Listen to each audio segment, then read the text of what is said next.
On left downwind, turn base now. Tundra. Got traffic there. Blaster, just take it up to the departure end of the runway, then a left turn into left downwind.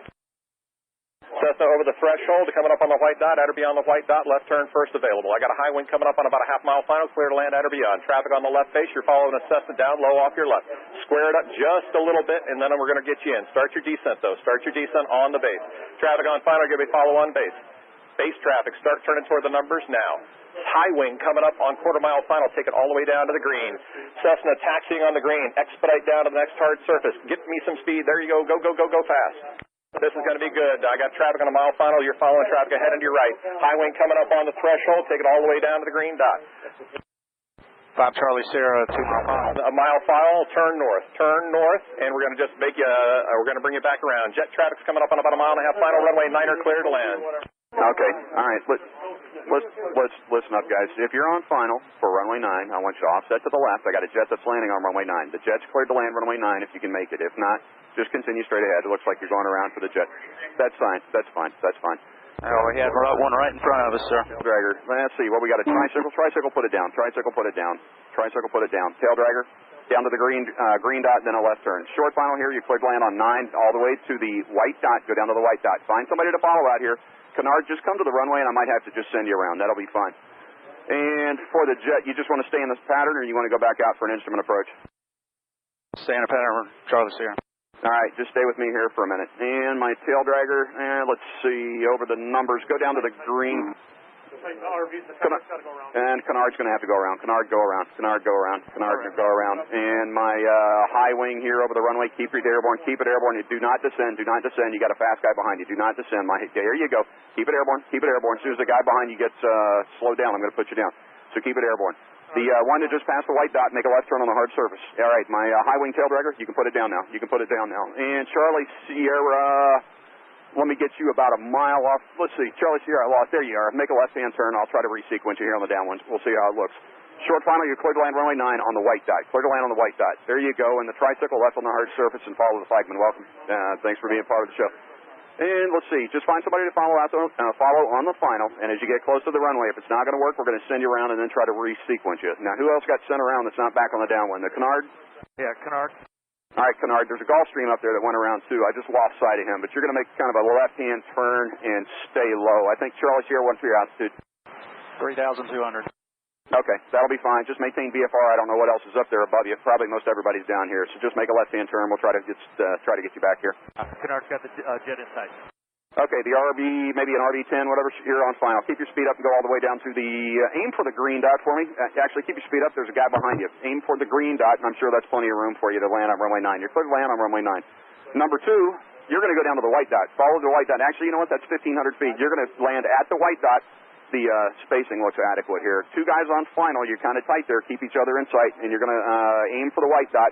If it's not going to work, we'll come up with a plan B. We might have to send you around. The second guy behind you out there in about a 2-mile final. Are you slow enough to be able to follow that guy in front of you? You need to go around.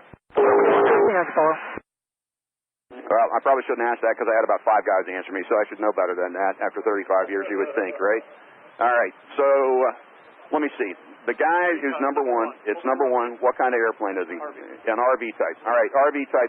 Keep it airborne for me. Keep it airborne. And I got a fast guy behind you. The number 2 guy over the trees there. Go ahead and put it down on the numbers. Put it down on the numbers. My first guy just coming up on the numbers. At the over the grass at the numbers. I want you to keep it airborne, please. I got a fast guy behind you. Keep it airborne. White RV, white dot. White RV, white dot. My guy over the numbers. Yep, keep it going. There you go. Just it looks like a blue low wing. Keep it airborne. Keep it airborne. Keep it airborne. You got a fast guy behind you. Don't descend yet. Don't descend yet. Wait until he gets it under control and gets off the runway. My guy landed. Make a left turn on the hard surface. Can you do that? Canard, request a base. All right, hold on. Watch that guy on the runway. Watch the guy on the runway. Turn left. Turn left. Turn left to clear the runway. There you go.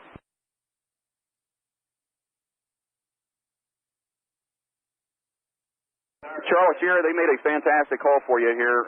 I'm going to put that Canard, though, probably in front of you once I'm able to find him. Canard, start your base. Yeah, I see you. Canard, man, you are fast. You beat the Gulfstream. What are the odds? All right, Canard, make a left-hand turn. Well, you guys do 100 knots when you're sitting on the ground. Just make a left-hand turn and come directly to 9. Runway 9, clear to land. Charlie Sierra, base your discretion. And I think I might have a twin out there, but that's all right. Charlie Sierra, we're not going to send you back around. So Charlie Sierra, go ahead and start the base. And Canard, let's see. Actually, man, you guys are coming out of nowhere. I see the Canard now. Okay. Charlie Sierra, go ahead and slow it up and square the turn to final here. Everybody join the final here, and Charlie Sierra, I'm going to try to make this work for you. Traffic over around Charlie. Put it down there. Put it down, runway 9, clear to land. And my Cub type, keep it up to the green dot.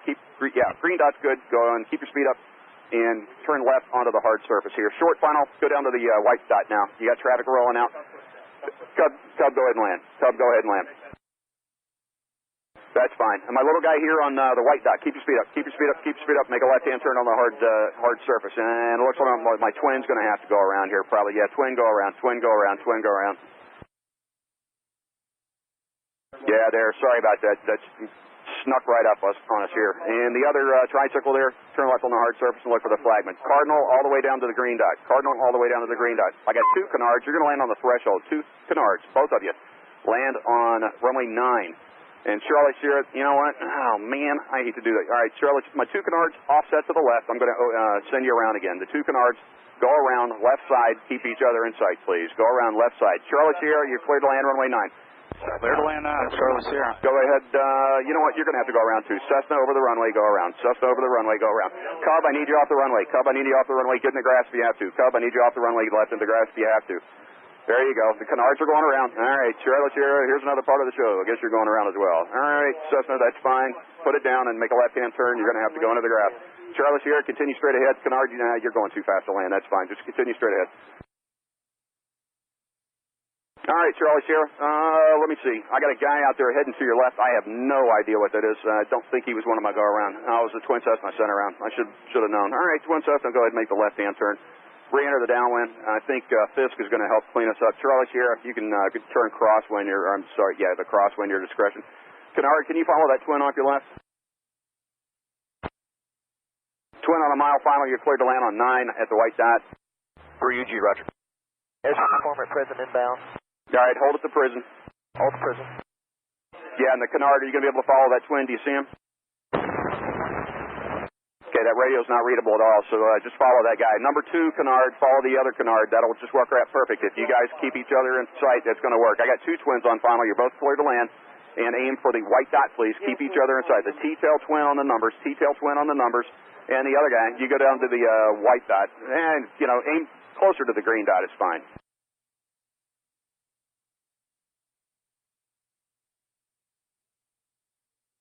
Charlie Sierra is turning downwind. Yeah, Charlie Sierra, continue on the downwind. We'll try to find a hole for you here. Oh, we have anybody in front of us. It's not going to work. Welcome to Oshkosh. Yeah, I know. All right, twins are looking good. My go-around guy, that's great. Turn left and come direct to the white dot. And clear to land, runway 9 on the white dot. That's perfect. Rolling out, make a left turn into the grass. It's past the orange dot. There's flagmen out there. Make a left turn into the grass. Cess on a 1.5 mile final. And let's see. You see that traffic heading to your left turn in the base? Sure. All right, can you follow me? We can do right 360. No. That's the last thing I want you to do. Just come over to the right side a little bit. Just keep him in sight, but stay to the right. Stay to the right. Stay to the right. Just kind of parallel the runway there. And the low wing, I believe you're the guy that went around. Caution for that Cessna. He's actually, looks like he might be in front. Just use caution for the helicopters there. There you go. That's fine. And my twin, yeah, you're clear to land, runway 9. You're going to overtake that guy. My Cessna on final, you're going to have to go around too. Just continue upwind. Cessna on the Cessna, you're going to go around. I got a faster guy below you that's going to land, so don't descend. Just continue straight ahead. Don't turn downwind or crosswind until you get up probably toward the shoreline. My twin, again, you're clear to land. Crosswind for Charlie Sierra. Charlie Sierra, go ahead and start the base. We're going to try to part the seas for you. That Fisk didn't cut them off, but there's still a bunch of arrivals coming in here, so we'll see where we can, see what it looks like when you get here. All right. Charlie Sierra, there's a Cessna there in about 1.5 mile, 2 mile final. Cessna on about 2 mile final. Just go around. I want you to climb up to 1,800 feet. Just fly down the runway. There you go. Traffic is touching down on the runway. We need a left turn on the hard surface just as soon as you can. We do have jet traffic coming inbound. Cessna, once again, that's short final, A-firm. Hold that 1,800 feet.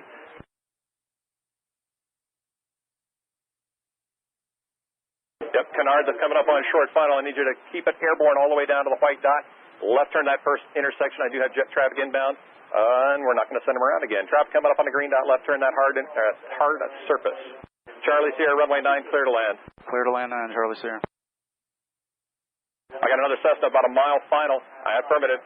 1,800 feet, fly upwind. I got jet traffic going to pass below you. He's going to land. You are going to be at 1,800 feet. We'll find a hole for you later. Second Canard short final, go around. Canard short final, go around, go around, go around. Canard short final, go around. Going around. Canard is rolling out, making a left turn at the orange dot. Left turn at the orange dot, the one that's going. There you go, there you go. Canard, take it up to the approach or departure into the runway, then a left crosswind into the downwind. Yeah, my Cessna that first got sent around, go ahead and make a left-hand turn to the crosswind. You're going to have Canard traffic faster, but he's going to be behind it to your left. So go ahead and make that left-hand turn to re-enter the downwind. There you go. All right, Canard, if you can make that turn to the downwind, do it now. Perfect.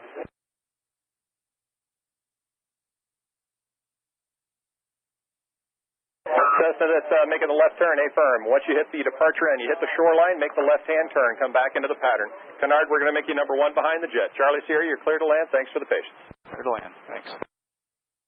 Airshow performance still at the prison, 2,500. Hold at the prison.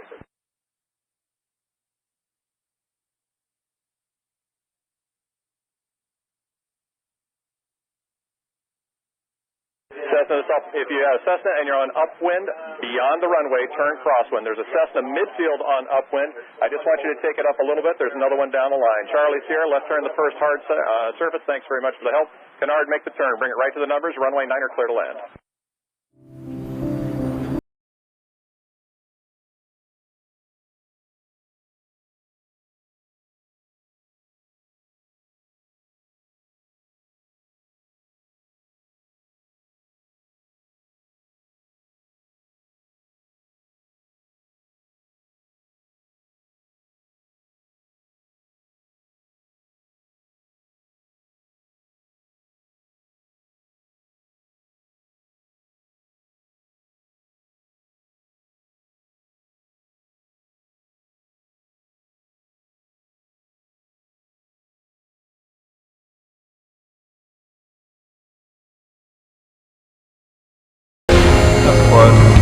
Lights as required. Ready for power check. Flaps. Check. Flight control. Check. Air Force ready for takeoff.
Welcome back. Hello. Hello. Day 2 of Fly Alive, and you are very, very welcome.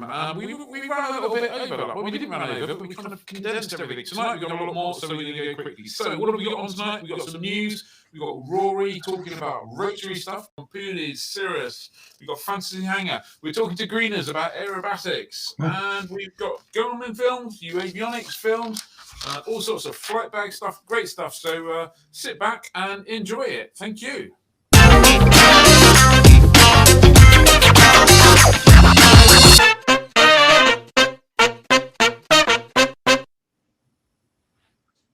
And before we go on, just a quick word for our sponsors, because frankly, without them, it wouldn't be possible. So a big thank you to uAvionix, Bose, Garmin, Cirrus, Leading Edge Aviation, Mistral, Pooleys, Bristol Ground Sport, and Textron Aviation. And a quick quick promotion for the Pooleys competition, which is running over on the Pooleys stand. So you can win either an A2 headset with Bluetooth, you can win a Garmin D2 Air, or you can win a £250 voucher for Pooleys. And tonight, I am super pleased to announce that we've got another competition, the details of which will be out tomorrow. But look for that. You can win, there are 2 Aero 660s up for grabs and a Garmin D2 watch, and that is courtesy of Garmin. So thank you very much to everyone at Garmin. So there you go. What's happening next then?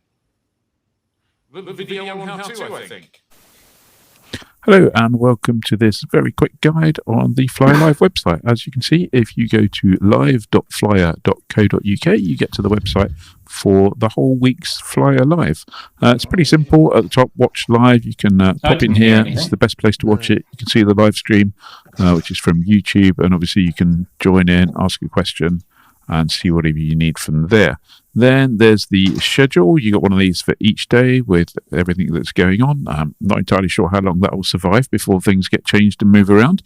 Then we got the really important page for exhibitors. Thank you very much to all of these people who supported Flyer Live this week. So please feel free to pop in, see these people, get the information you need, ask lots of questions, and find their contact details and all sorts of other bits and pieces. So please take time to go check out the videos. And lastly, catch up. So after each day, we'll be uploading the previous day's content. So if you've got nothing better to do and you miss one day, you can always watch it again.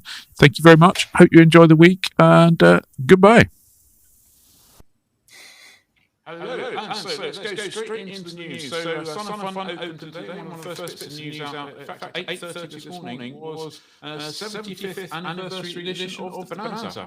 The Bonanza is the longest running aircraft in production, and next year it will be in production for 75 years. This particular one is retro-styled after Olive Ann Beach. Sorry, nearly got that wrong. Olive Ann Beach, who was one of the founders of the beach. I think we've got a couple of pictures of exterior and interior to show you.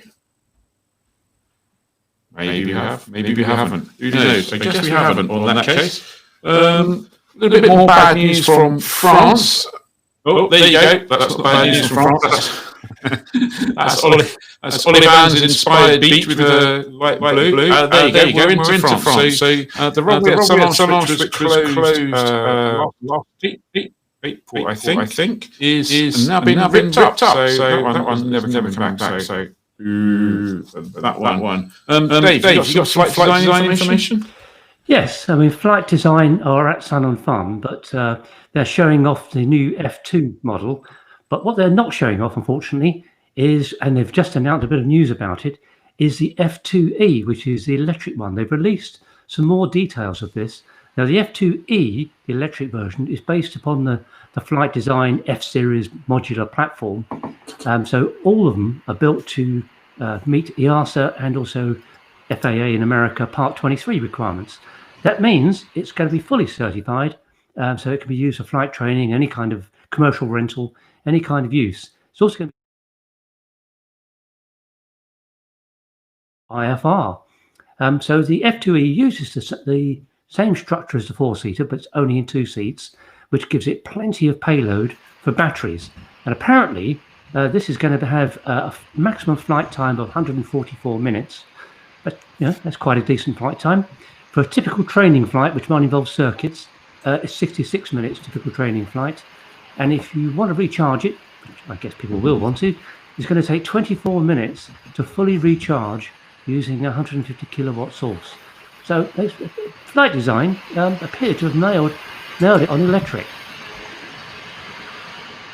So, Johnny. Good. Yeah, so we've got some news from Mars. So the high-speed rotor test that was meant to happen on Friday with the Ingenuity by quadcopter didn't quite go to plan. We don't know what really went wrong yet, at least I don't, but the result is that they're actually having to update the flying control software from 152 million nautical miles away, which at 3 minutes at the speed of light is, and the Wi-Fi signal is probably not that great, is going to take them a while. The first flight test should involve a quick hover for about 20 to 30 seconds and then landing.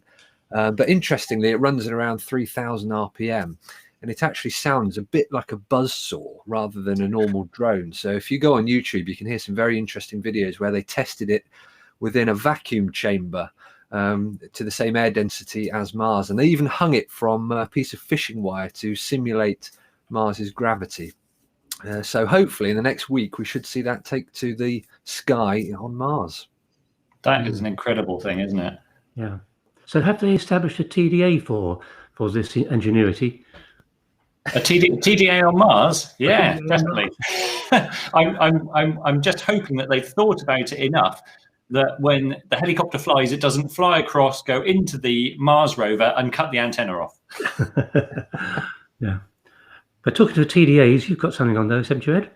Yes, yeah. So the Temporary Danger Area Complex, TDA 698, which is Lock Hill Head, for the Skyports Beyond Visual Line of Sight trial, that's been extended another 2 months until the 29th of June. This second extension is now an extra 2 months beyond the maximum of 90 days for a normal TDA complex. And it's creating what seems like a bit of a permanent TDA. This TDA was applied for by Skyports, a drone operator, back in August 2020, with an initial period of activity for November, December at the time. And it was in Skyports, and this TDA thing has been famous for lack of engagement with the GA community, including, you'll probably remember, Hamish Mitchell, who was operator of Scotia Seaplanes. He was on the live stream and talked to viewers a couple of months back. Obviously, we've got an extension that goes beyond the 90 days, making it nearly 5 months. CAP 616 does make provision for extension in extraordinary circumstances, but normally the CAA require you to put in another airspace change proposal. So the question is, I'm not sure why it seems like that hasn't been done. So makes just very strange. Sorry. Makes a mockery of the temporary bit of TDA, isn't it? Absolutely, yeah. And when this was set running, the local area traffic levels were low.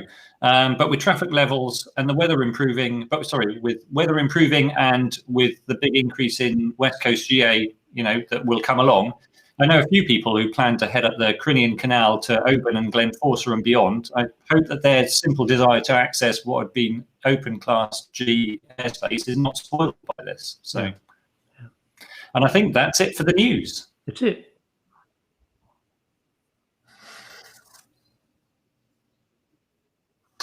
So, despite the best efforts of annoying internet last night, you might have seen Ivy McIver, head of the piston product line at Cirrus, talk about Cirrus flying in the UK and into Europe.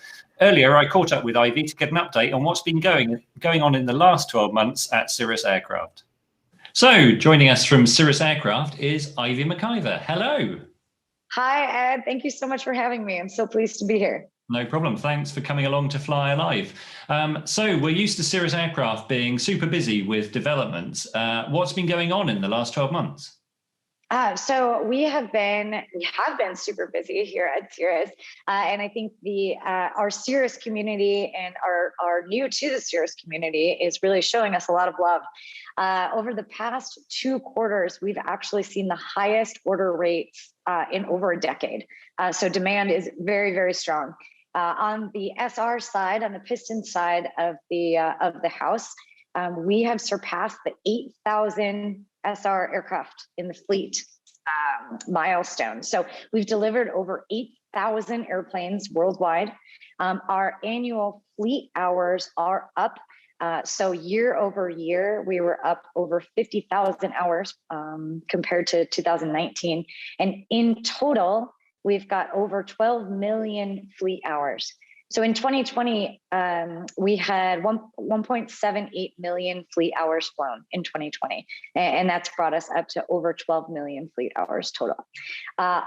Despite the fact that we have more airplanes out there and more people are flying more hours, we had our lowest accident rate ever in history in 2020. So people are flying more and doing it more safely, and we could not be more thrilled about that.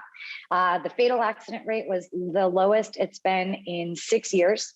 And to date, we've had 102 Cirrus airframe parachute system deployments. And those 102 CAPS deployments have returned 207 people and a handful of our furry friends safely home. So, in general, things on the S side are just booming. Everyone's loving the airplane. Everyone wants to get their hands on an airplane. And once they get their hands on the airplanes, they are flying them like crazy. Yeah. The 8,000 special edition, are all of those sold out already? Good question. Yes, they are all sold. We've actually started to deliver them. We've delivered 3 of them out of Knoxville. And fun fact, we introduced the 8,000 special edition. It was this electric Volt green, really loud, really bold. But we said, hey, listen, if you don't like the Volt, you can get it in a different color. 7 of the 8,000 owners said, nope, I'm sticking with the Volt. So there are 8 bright, beautiful, bold 8,000 with a Volt wing that will be flying around. The last one delivers in June. Wow, that's awesome. I thought that it was quite a wild color, and you never know whether people are really going to engage with that, but that's fantastic. Yeah, they sure did. Must have been some good choices made by the team there. So what about on the Vision Jet front? Yeah, so on the Vision Jet front, we're seeing a lot of market demand and a lot of success there as well.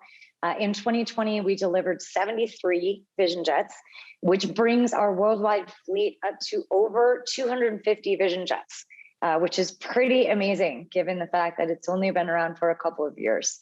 Last week, actually Friday of last week, we did our 500th type rating in the Vision Center in Knoxville, Tennessee. So number 500 was celebrating his type rating. I did see him at a rooftop bar on Friday night having a few cocktails to celebrate. And in 2020, we passed another milestone on the Vision Jet side, which was we had an airframe surpass the 1,000-hour on airframe mark. So there are Vision Jets out there with over 1,000 hours on the airframe, which is pretty cool. And we surpassed 70,000 fleet hours. So the Vision Jets are out there flying around and doing what they were designed to do, flying people safely around so they can have adventures and visit families and do all sorts of fun stuff. And then, of course, I think the biggest news as of late is that we certified Safe Return, which is a button in the cabin. And in the case of emergency, anyone, including any of the passengers, can press that button. The autonomy kind of takes over, and the system will actually communicate with ATC. It will engage the autopilot. It looks for the nearest suitable airport. It avoids terrain. It avoids weather. It avoids other traffic and lands the airplane safely and autonomously back on the ground, all while communicating with ATC, squawking emergency, that whole thing. So during the certification process, it was demonstrated hundreds of times. And to date, we have not had anyone press that button. But I can tell you, as people come through the Vision Center and talk about Safe Return, it is a massive game changer in the narrative of the aircraft. Wow. So Vision Jet must be most successful business jet out there? Yes, actually it is.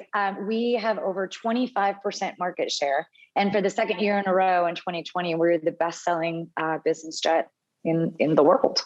Fantastic. Well, it's certainly, it's an incredible piece of design. I know Ian and I loved it at the time when we came out and flew it for a couple of days. And it's just another fantastic Cirrus product. So. Well, I certainly look forward to you and Ian coming back to visit, and we'll take a couple more flights together.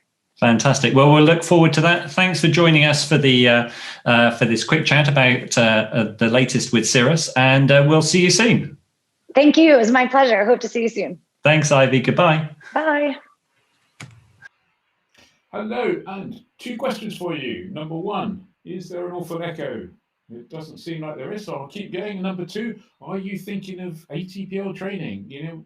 For those who want to go commercial and do other bits and pieces, then some people choose the ATPL rather than the CPL. So we had a word with George at Bristol Ground School to see what he had to say on the subject. Hello, George. Thank you for joining us tonight. Can you tell us a little bit about Bristol Ground School from a student perspective? What do students need to do if someone's interested in starting their ATPL theory? Yeah, hi, Ian. So basically, they can visit the Bristol Ground School website. There's plenty of information on there. My role as training advisor would be to speak to students prior to enrolling on the course, to give them information on what syllabus they need. There's a few complications to do with Brexit as well. So choosing the correct course prior to enrolling is very important. And I'm basically here to make that transition for enrolling on the course as smooth as possible, and also offering them any training advice they need during their studies and also once they finish. So for future courses like CPOIR, I have a bit of knowledge on that, so we're able to assist as well as offering ground school. We're able to assist with those training choices as well. Let's assume that I was going to sign up with you tomorrow. I send you your £2,500, whatever it is, roughly speaking. What do I get back? Do I get like a stack of books and left alone for a couple of years while I work my way through them, or what? So our basic package is computer-based training. We do offer printed manuals as well if students would like them. You don't need the manuals, but it comes down to personal preference of how you study. So we send you everything that you need to get going via email, and dispatch your training materials to you. And then you just study at your own pace, basically. And obviously we're here to support as and when required. At the moment, our ground school's online, so you most likely won't come to us. So your ground school will be delivered online by our instructors. So how long do people generally take? How long are people studying with you? Depending on their commitments. So the course can be done in about 6 months if they're going to study on a full-time basis. Most of our students, as it's distance learning, modular training, they'll study around other commitments like a job and flying. So majority of students take between 12 and 18 months to complete the course and pass all exams. And can they take the exams in Bristol, or? Yeah, so we're an EASA and a UKCAA exam venue. They can sit with any EASA state. So if they're located in Germany, France, they can sit with their own authority. But we are an exam venue for both the UKCAA and Austro control. So we can offer both types of exam. Okay, so if you're going EASA, you'll come to you and sit Austro control exams, and if you're going UKCAA, you'll come to you and sit CAA exams. Yeah, exactly that. And same with UKCAA, you can sit at any UKCAA venue. It doesn't have to be Bristol, but we can offer that service. Have you had anyone who's decided to do both yet? Imagine taking those exams twice. Yeah, we have. We've got quite a few students that are sitting both, going down the dual license route at the moment to get both UK and a EASA license. Have you got any top tips for future students? So you will need to make it your life. It is quite tricky, but we're here to support you. Anyone can do it. You just need a bit of commitment, a bit of dedication, and yeah, basically you will get through it. Just got to stay motivated. Students can just enroll when they're ready. They just need a PPL. So the only pre-course requisite is to hold an issued ICAO PPL license. No medicals required. So that just needs to be done prior to practical training. So as long as they've got that PPL in hand, they can enroll in the course whenever they're ready to begin their studies. And I guess it's a silly question, but seeing as you're doing Austro control licenses as well, or exams as well, all of the training, all the materials in English? Yeah. So weirdly, the course is exactly the same, whether you're going for a UK or an EASA license. It's just the authority you sit with which dictates what license you can get. So the course and the syllabus is exactly the same, all in English. And same with the exams. The Austro exams are in English. Remind me, what's your website address? So it's www.bristol.gs. www.bristol.gs. And of course, people can always go over to your virtual stand and follow the links there and get some information from there. Well, thank you very much for joining us, George. Good luck. Please pass on my best wishes to all the students in their exams, whether they're taking one sit or two. Hello. Echo test number 2. Let's hope that this is not echoing and then you can hear me clearly. According to Richard Kennedy on here, it was a little bit echoing when he clicked on the YouTube button to see it. There, it worked perfectly. So let's fingers crossed. Quick comment on the Cirrus jet. Absolutely amazing airplane. Fantastic technology from Cirrus and Garmin there to get that auto land. Really is spooky when you press the button. Had a quick demo of it last year, I think, while we were at Oshkosh. Fantastic. How about you guys? Fancy one of those? I envisioned it totally, and it is a fantastic piece of kit, isn't it? And especially with all the tweaks they've added to it with Generation 2, and obviously, you know, they are market leaders, aren't they? With everything that they do with the single piston line as well. So, are you offering a company Cirrus jet for us, Ian?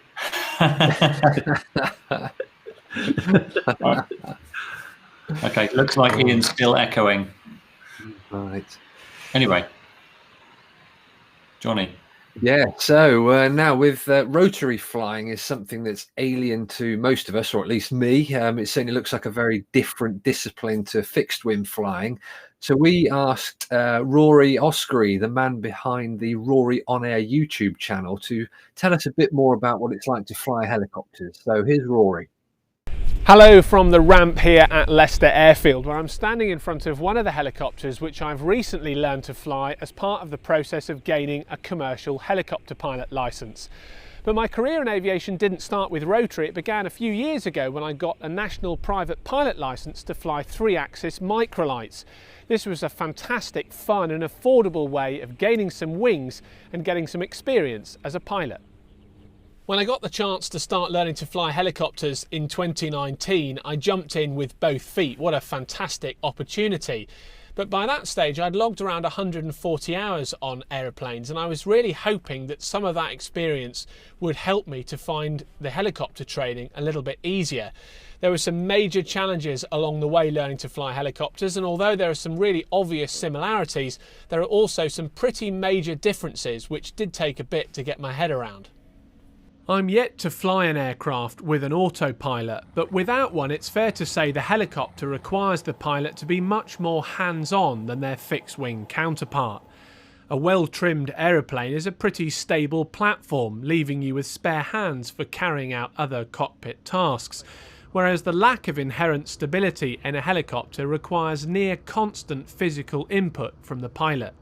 Now, we all know that the flight isn't over, of course, until you've taxied it right back up to the FBO and shut down the engine. But I must admit that taxiing tricycle undercarriage aeroplanes, which is the only type I've experienced so far, is a bit easier than manoeuvring a helicopter near the ground. The hover taxi is one of the most challenging things to get your head round and to physically get the motor skills to be able to do without too much difficulty.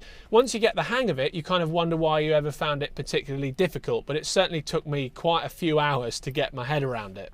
One of the reasons for that is because you've really got to be hands-on with everything the whole time.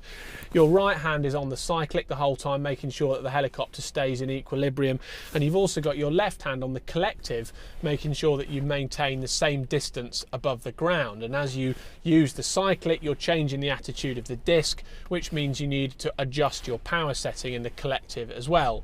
You're also using your feet the whole time too, because all the controls have an effect on each other, meaning if you use more power, you need to use more pedal, etc, etc. So it does get quite full on.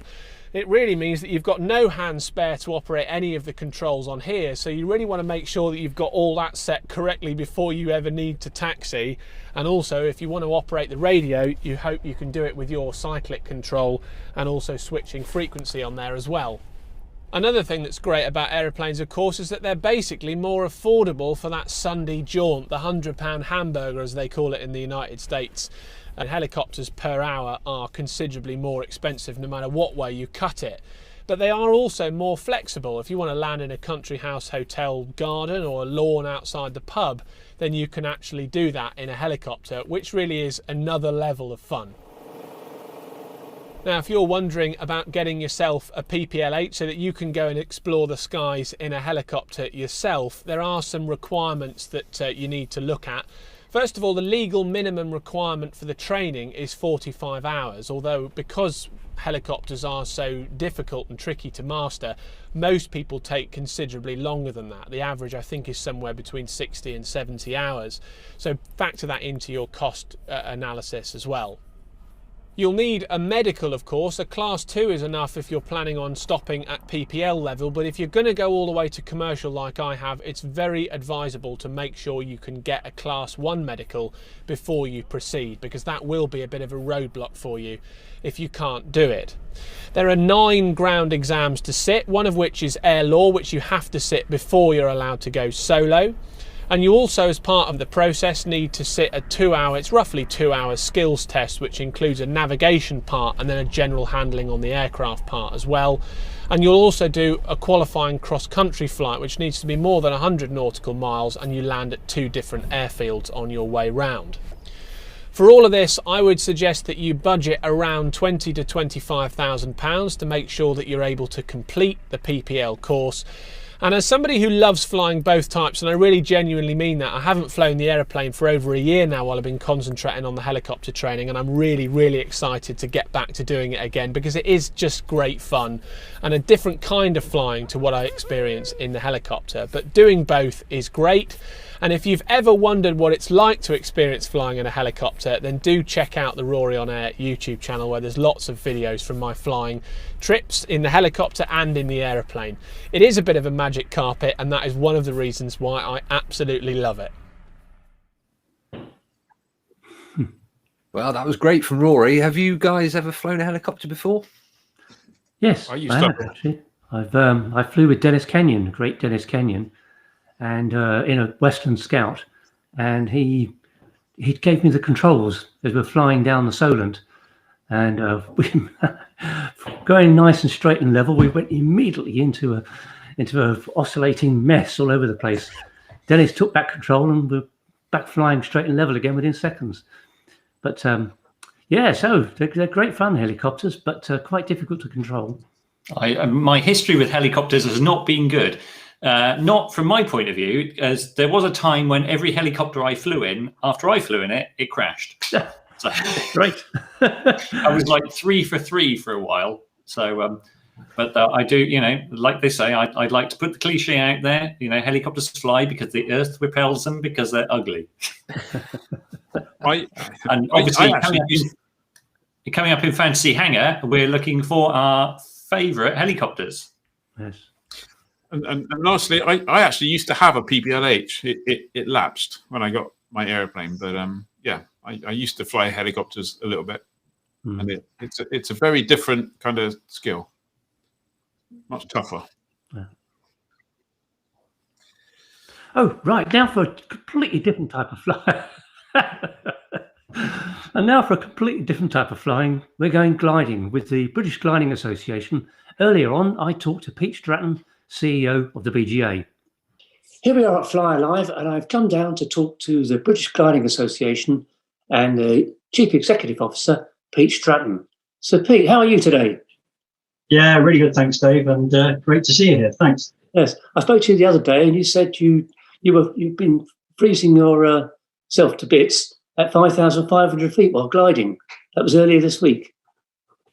Yeah, so as well as working for the association, I'm also a very active pilot, do a bit of airplane flying as well, and an instructor and examiner. So yeah, I like to do as much of it as I can. It's great. Right, so the BGA is facing returning to flying. Presumably you can start on April the 12th, along with everybody else. And how are you going about the restart? Yeah, so I think probably a bit like others. So obviously the rules are different in the devolved nations, Scotland, Northern Ireland and Wales. But certainly in England, we got going with solo flying on the 29th of March. But having had a couple of weeks or a few weeks of instructors taking the opportunity to get recent as well, which has been fantastic. So that was a really good move. And yeah, we've done pretty well. A lot of people are flying. Inevitably, there are those that need some what we call refresher. Check flights isn't particularly friendly sounding, is it? But that's probably what it is.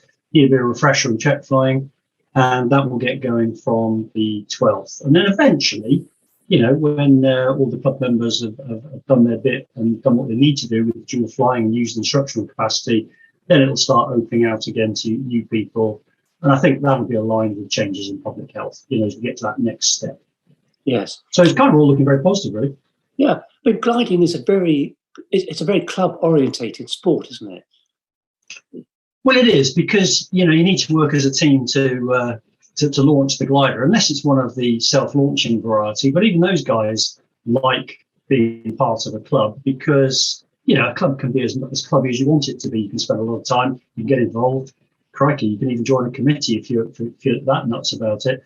But most people just enjoy the fact that they're with a bunch of mates who like doing the same thing and help each other out. You know what it's like. I'm an aeroplane pilot as well. You can't beat having a few mates around when you've got a snag on an engine, for example. Yes, yeah. So will you be holding competitions? I know competitions are a big part of gliding. Will you be holding those this year?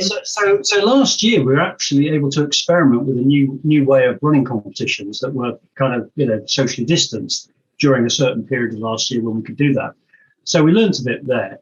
Competitions aren't going to be run again this year, later on in the summer, and they will be a little bit different, probably remote briefing and this sort of stuff. But yeah, definitely going ahead this year. And we've got our junior team who are heading out to the Junior European Gliding Championships, I think in August in Lithuania. So that's kind of all on track to happen at the moment, subject to, changes in our numbers in the UK and border crossings across Europe. So in aviation in general, there's a sort of move to try and be more encompassing to say to girls and to women, because traditionally aviation's been seen as a bit of a men's sport. But how is that happening in gliding? Yeah, I mean, we think this is really important. I mean, across aviation, you talk to the guys in the airline industry, they're sort of down below 6% female pilots. I think it's about 5% in gliding. It's really low, same everywhere in the world. I don't know what it is in the wider GA, but it's not great, is it? It's 50% of the population are female. And there's probably very good reasons why women don't get so involved in our sport. We could kind of sit and work through the detail of that. But we've got to make ourselves more open and understanding. And, we're very fortunate. We've got some very active female pilots who have, got together, formed this outfit called Women Gliding. And they're putting forward helpful initiatives that kind of encourage and support other female pilots. So we're really pleased to see that. And the great news is next year we're hosting the Women's World Gliding Championships at the Gliding Centre at Husbands Bosworth. So that's up near Lutterworth. And we are very excited about that. We've previously run World Championships successfully. And we think 2022 is going to be a great summer for gliding. That sounds great, Pete. So if anybody's watching this and thinks, I must have a go at gliding, what should they do? Yeah, first thing to do is go to gliding.co.uk. And then, you're instantly given plenty of information, including, very importantly, find a club.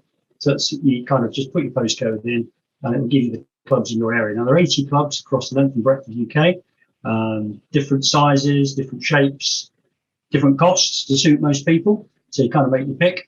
I mean, the good news is that we've got a fairly standardized system of having an introductory flight, which is how most people start gliding. So you can buy a voucher off our website, use it at most gliding clubs. And that's the starting point. Some people try a couple of clubs before they work out which one works best for them. It kind of all depends what you want to get out of it. Okay, well, that's our 5-minute stand visit, Pete. Thanks very much for having us. We've got an item for you later in the week, so we'll see you then. At the moment, though, it's back to the show. Great. See you later. See you later. Right, well, you can literally feel the enthusiasm for gliding coming out of Pete. But now we're on to a different subject. Have you ever heard of Oshino? Neither have I until they signed up to exhibit at Fly Live. But I managed to chat to David Tyler, who's the managing director of Oshino. They make lights and lamps and things. And caught up with him earlier. Here it is. Hello, welcome to Fly Live. We're off to see Oshino Lamps, who also produce Aero LEDs. And we're going to be talking to Managing Director David Tyler. So David, welcome to Fly Live. How are you? I'm very well, thank you. Very well. Pleased to be here. Good. What's your reason for coming to Fly Live? Well, Oshino has typically been exposed to the commercial market, but we now have a broad range of products that we can introduce to the general aviation. So therefore, we want to explain where we've been, what we do, what kind of company we are, and some of the new ideas that we've brought on board. Oshino is a well-established Japanese lighting manufacturer based in Tokyo. We've got satellite offices and manufacturing around the world, and I'm responsible for the UK and the US office. Primary functions are designing and manufacturing aircraft lighting and also automotive interior mood lighting on Jaguar, Land Rover, and etc.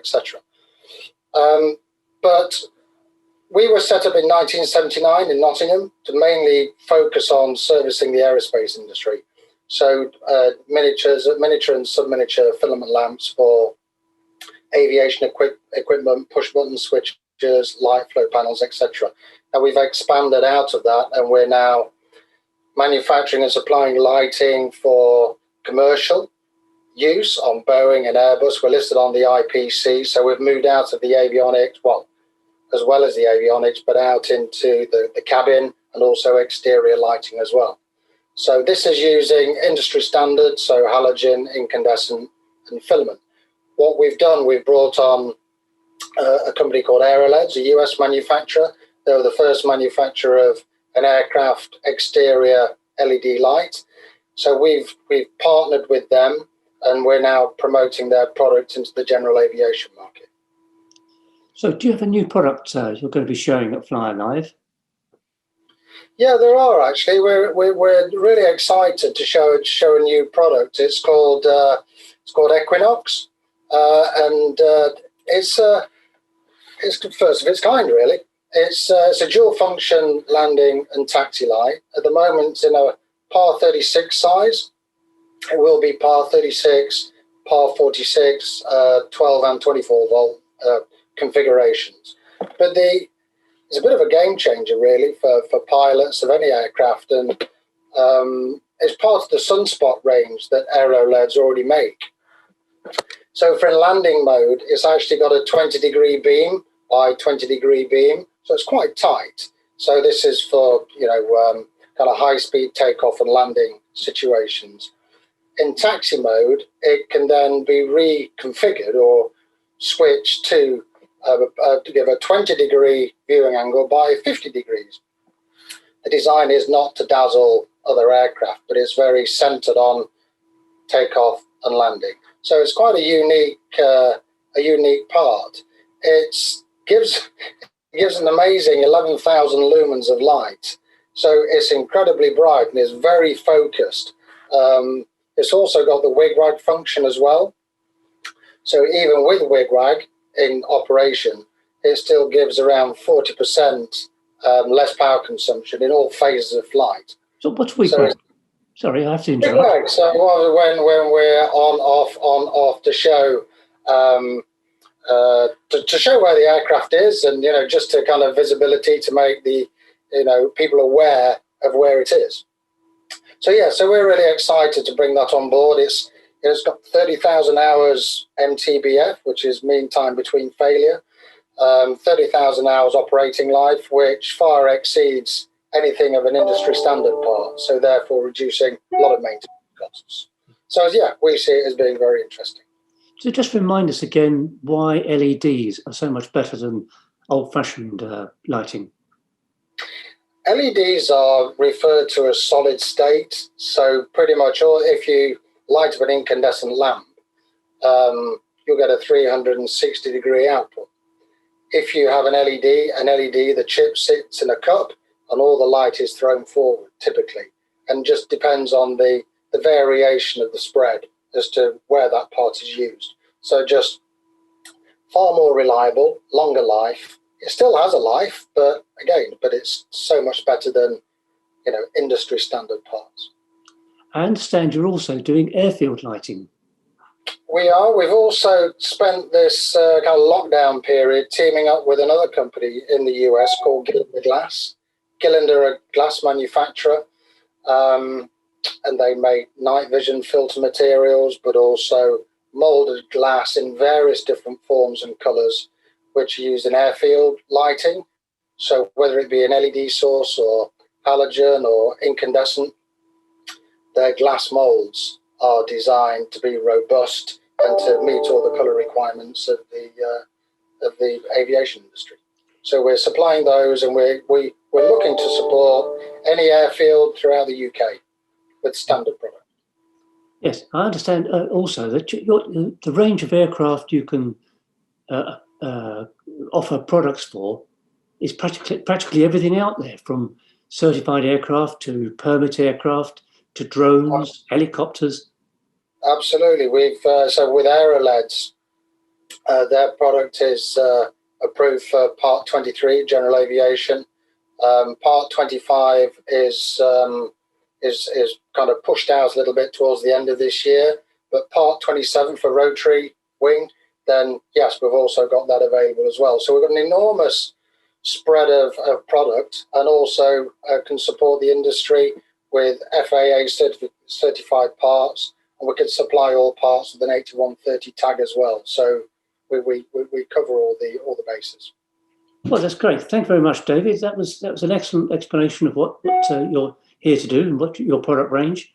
And I guess now we have to go back to the show. Thanks very much. Pleasure. Thank you. Thank you.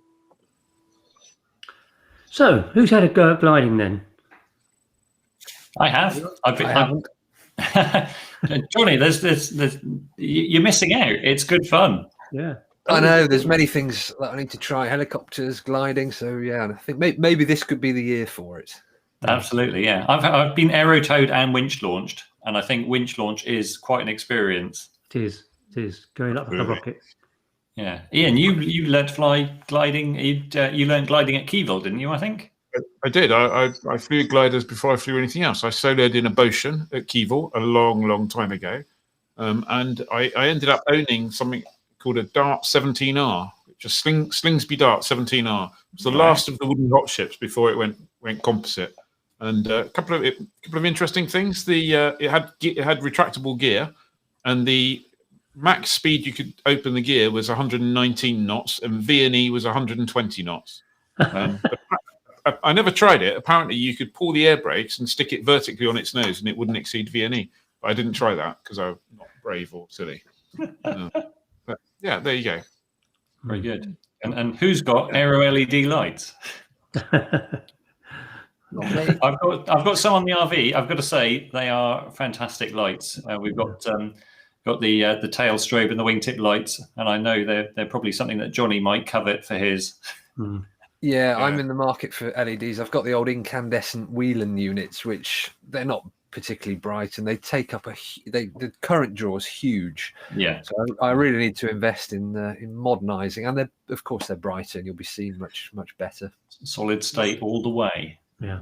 Not that it affect you, Johnny, because obviously you're on a home built aircraft, but in the old certified world, there was a time when the CEA were being really awkward about stuff, and you couldn't fit LEDs, and it was a real pain. And then eventually, they got battered in submission and realised that they were wrong, and you could fit them, and no problem. I think we even ran an article of it in Flyer years ago. But LEDs are the way to go. Just me, LEDs, leave them on all the time, make yourself seen, no problem at all. Big fan of LEDs. First line of conspicuity: leave a light on all the time. Absolutely. Okay, so next, coming up, I spoke to Sebastian Pooley, one of the nicest people in aviation, and obviously one of the biggest names. Pooley's name's been around since probably before I was born, let alone Johnny. Hello, Sebastian. Thank you very much for joining us. How are you doing? Yeah, I'm good, Ian. How are you? I'm doing well, thank you very much. I've had the pleasure of knowing you for quite a few years now, and one of the most famous names in UK general aviation, Pooley rather than Sebastian, that is. Can you give us a little bit of information about how that came about, a bit of history of the positive history of the Pooleys empire? Yeah, sure. So we've got to go back to just after the war, when my father was doing his national service. He spent 3 years with the RAF doing national service, and then 3 years afterwards as an engineer. And then he went to work for de Havilland, and he started to learn to fly. There was a secretary there who he rather liked, and she was flying, and he decided he wanted to spend a bit more time with her, so he decided to take up flying lessons. And while he was doing that, he realized that people were buying their equipment in from Germany, from the US, but there wasn't really a British-based company doing the same thing, and that's when he started. It wasn't called Pooleys in those days. In fact, I think the first company was the Light Aircraft Publishing Company, but that's how it all started. Excellent. I guess most people know the name Pooleys from most people grew up with the guide, the Pooleys guide, the airfield guide. When was that first published? So the company started in 1957, and the flight guide came about in the early 60s. The first one was for Europe in 62. First one for the UK in 64, which means that we're coming up for our 60th edition this year. So yes, the 60th edition will be out in November this year, which is incredible milestone, really. Amazing, isn't it? And of course now, given the world we live in, it's not just a paper product. You can buy it digitally and stuff as well. Yeah, and that's been a huge change. I mean, and now that it's available in Sky Demon, in Airbox, Pocket FMS, AirMate, there's a few providers out there that you can buy a subscription to it within, and that's made a huge difference. And I think the partnership of the Pooleys flight guide is with a digital provider is a very, very popular option. Clearly, Pooleys is not just all about the flight guide, though. There's a whole host of. I do believe you manufacture those instruments of torture known as whiz wheels and stuff. Yes, we do. Very proud to do so. So, I mean, we're very lucky. We've been manufacturing. I mean, we set up our factory in Cranfield, in the village of Cranfield, in the early 60s. And as you said, the whiz wheels, the CRP5s, the CRP1s, are still manufactured there today. But it's not just those. We manufacture knee boards, and we do a lot of hot foil printing. We put logos on people's products as well. So we do quite a lot of bespoke work. And a lot of what we've been doing in recent years is moving towards more bespoke products for schools. Everybody loves to have their name on their product. And it always strikes me that when you're in the cockpit of an aircraft, let's say you're flying a 787 and you pull out your logbook perchance, then it may have the school that you learnt at. So it may have an Oxford on it, or an L3 or a Flight Trainer Europe on the cover, and that there's a chance for a story. Oh, okay, that's where you went. That's really interesting. So it's a good thing to have, and the factory does mean that we can do a lot of things in house, and we can turn it around pretty quickly. I believe you. I mean, clearly you do an awful lot of book publishing and courseware publishing. And how's that all going? Because the CA, there's been quite a few changes recently. Yeah, absolutely. So as you say, we're a big publisher of aviation technical books, and we've actually got quite a few coming out at the moment. So there's a new one that we're producing for helicopters. So it's going to be PPL helicopters technical book. We've got a new microlight questions and answer book coming through. We've just recently done a new syllabus version of the syllabus for the British Microlight Aircraft Association, BMAA. But in particular, we have been overhauling our Air Pilots Manual series to reflect the changes that the CAA have incorporated into their new e-exams. So they came out in October last year. There was a Pathfinder program that you'll remember that a number of the schools went through. And I think one of the issues, or one of the worries, was for the instructors. So the PPL instructors used to have the paper exams. They used to be able to see the questions. They used to be able to give feedback to their students. They don't see the questions anymore. That was part of the idea that the CA had to ensure the security of the new question bank. Which in my mind is a great idea, but change is always a worrying period, and so we want to reassure all the PPL schools that we're doing a huge amount of work in the background to ensure that the APMs, the Air Pilots Manuals, reflect the changes in the new exams. So we had a catch up with the CA recently, and just asking them how the new exams are going. They are very pleased with with the rollout. They're very pleased with the pass rate, and I suppose if they're pleased with the pass rate, then that means that the material that the students are studying is apt for the e-exams. So that's quite reassuring. Having said that, we're still updating the products themselves, and we'll see a few changes to the Air Pilots Manuals over the course of the next 2 or 3 months. Thank you very much, Sebastian. I'll be talking to you later in the week, I think. Fantastic, Ian. Thanks very much for your time today. What a nice chat. He's awesome, isn't he, Sebastian? Yeah. Absolutely. So, are you guys a paper Pooleys or Pooleys on Sky Demon or Airbox or whichever app? What was that, Dave? It's got to be eye plates, isn't it? Yeah, I think so. While we're talking about Pooleys, don't forget this Pooleys competition where you can win a Bose A2 headset with Bluetooth, a Garmin D2 Air watch like this, and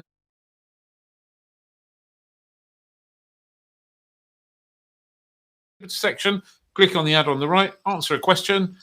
Bob's your uncle. There'll almost certainly be a headset, a watch, and everything winging its way. Well, not everyone's going to win the same prize, obviously, but there you go. So. It's a good prize. What's next then? What's next? I think it's the it's Ivy's Cirrus piston to jet transition video. So obviously many pilots dream of making the transition from piston to turbine, but how about going from flying piston straight to jet? That's exactly what Ivy McIver from Cirrus Aircraft did recently when she took her VisionJet type rating. I spoke to her recently about what that was like. And joining us is Ivy McIver from Cirrus Aircraft. Ivy, I understand that recently you transitioned from the SR piston to the VisionJet. What was that like? Yes, I actually did. So I've spent almost 15 years flying the Cirrus, and in December I had the opportunity to do my type rating in the VisionJet. So it seemed a bit intimidating before I went into it, but I was hoping that all of the marketing materials were right and that it was an easy transition from the piston to the VisionJet. And I can confirm that it was indeed very straightforward. The formula is all there. The instructors are incredible. And in 9 days, I went from piston pilot to jet pilot. So it was pretty exciting stuff. Yeah. Very good. Did you have much turbine experience before you did the type rating? So I had zero turbine experience. Almost all of my flying has been in the Cirrus SR. I have a couple of 100 hours in Citabria, and then a handful of hours and a handful of other things, but nothing close to the jet or anything turbine powered.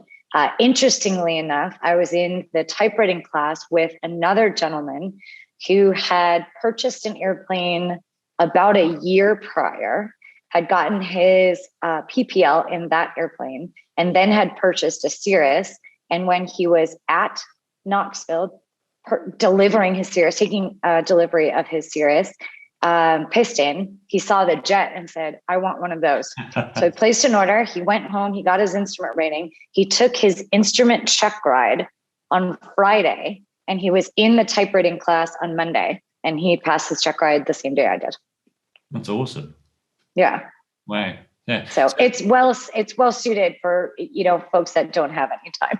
Yeah. So what did you do to prepare for your type rating? So as I mentioned, I had a lot of experience in the SR, and I was very not only proficient at flying the SR, but proficient from an instrument perspective. And I think that set me up really well for success. And the other gentleman on my type rating, I would say kind of was the same thing, right? He was very instrument proficient because he had just taken his check ride. So that helped us both an absolute ton. Before the check ride, I also did a lot of studying. So Cirrus sends a transition training kit, a type rating study kit. And they send an AFM, which is the flight manual, the pilot information manual. So it's kind of like your POH in two parts. Student lesson guide, the type rating preparation guide that gives you an outline of the type rating, a maneuvers guide. And then they also send a login for all of the type rating videos. So we've put together this really tremendous library of videos.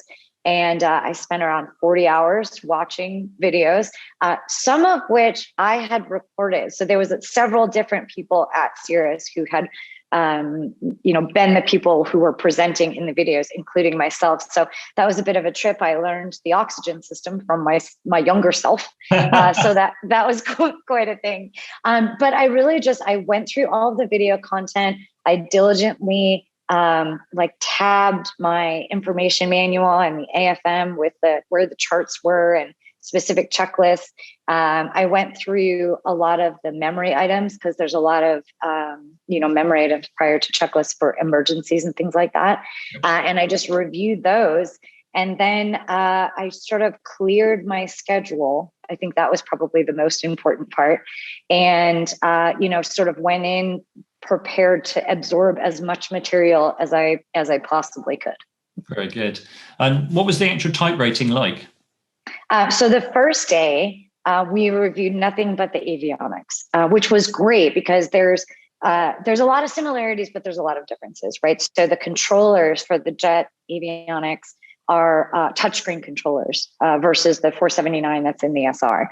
So once I kind of got my head around the menu structure of the controllers, it was actually much easier to navigate around the avionics. But the first day, it was really just about the avionics. So you felt comfortable with where to find things and how to program things before you had to think about okay, how do I actually fly the plane, right? And then the next 4 days were ground school. And it was all classroom, going through slides about the systems and about, the checklists and emergencies and procedures and all sorts of things, right? And then we transitioned into the actual flying part. And when I say the flying part, you're sort of flying a box, right? So there's actually 2 different kinds of simulators, as well as an avionics trainer at the Vision Center. So some of the simulator lessons were in a fixed simulator, which feels quite real when you're in it.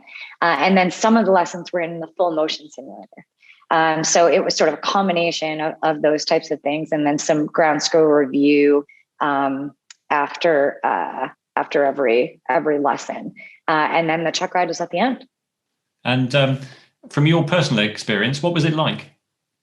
So I was a little bit nervous going in because I didn't have any turbine experience, and no matter what you read and no matter what you hear, my personal approach to things is I'd rather be over prepared. Yeah. So I tend to overthink things, and I put a lot of preparation into the studying and things like that.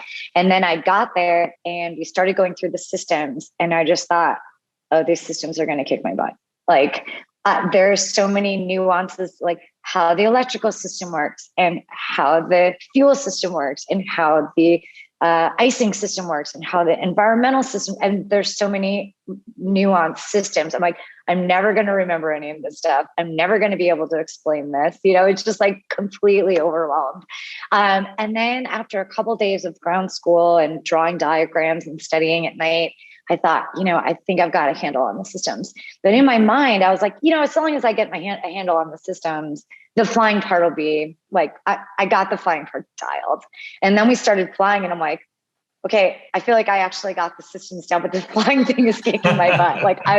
I felt like I was all over the place, maneuvering around and this big tail. And I'm like, oh, I'm never going to get this. And then really, I would say about 6 or 7 days into the type rating, the type rating is 9 days, about 6 or 7 days into the type rating, I'm like, hold on a second. I think all of this is coming together. So because everything is very scenario based and very intertwined, you don't just learn a bunch of book things and then think, well, I don't know how this relates to anything actually that I'm doing. Everything is very nicely woven together, and they've got the formula dialed. I mean, I hate to say it's a formula, but they really have structured the type rating in such a nice way so that by the time you get to the day before your check ride and you go in to your mock check ride, you're like, okay, I can actually see myself being a jet pilot. I think I can actually do this. So they build up your knowledge and they build up your confidence, and they interweave these scenarios so that, you really are so well prepared for the check ride. So my check ride was scheduled the day before Christmas Eve. And that was better not screw this up, because if you don't pass, everyone will have to come in on Christmas Eve. So no pressure, but don't screw it up. That's it.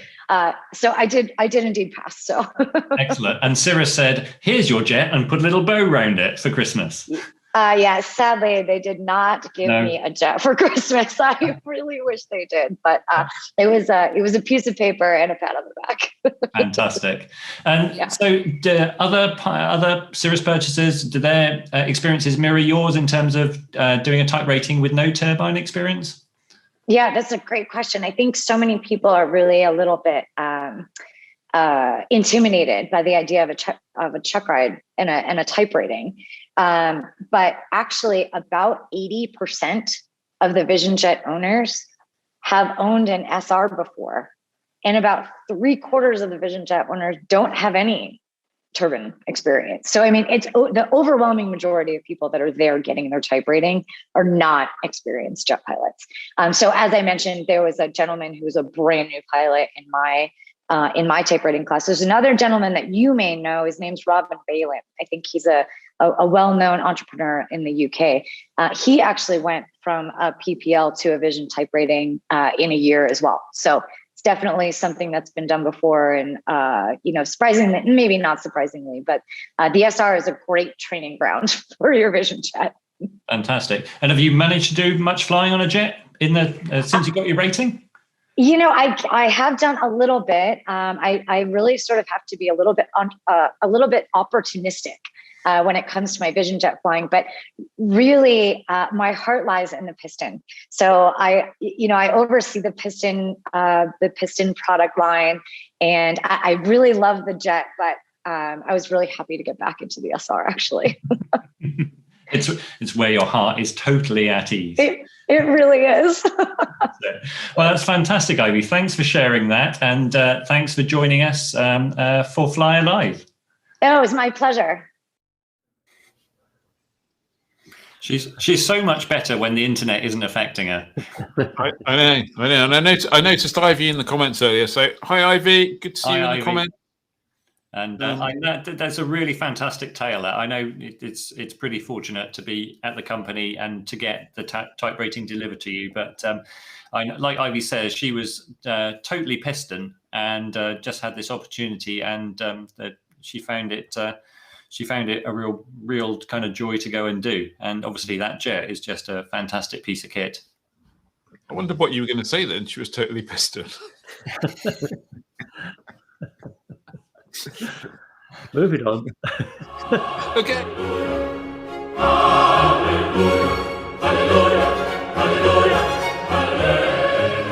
News, yeah.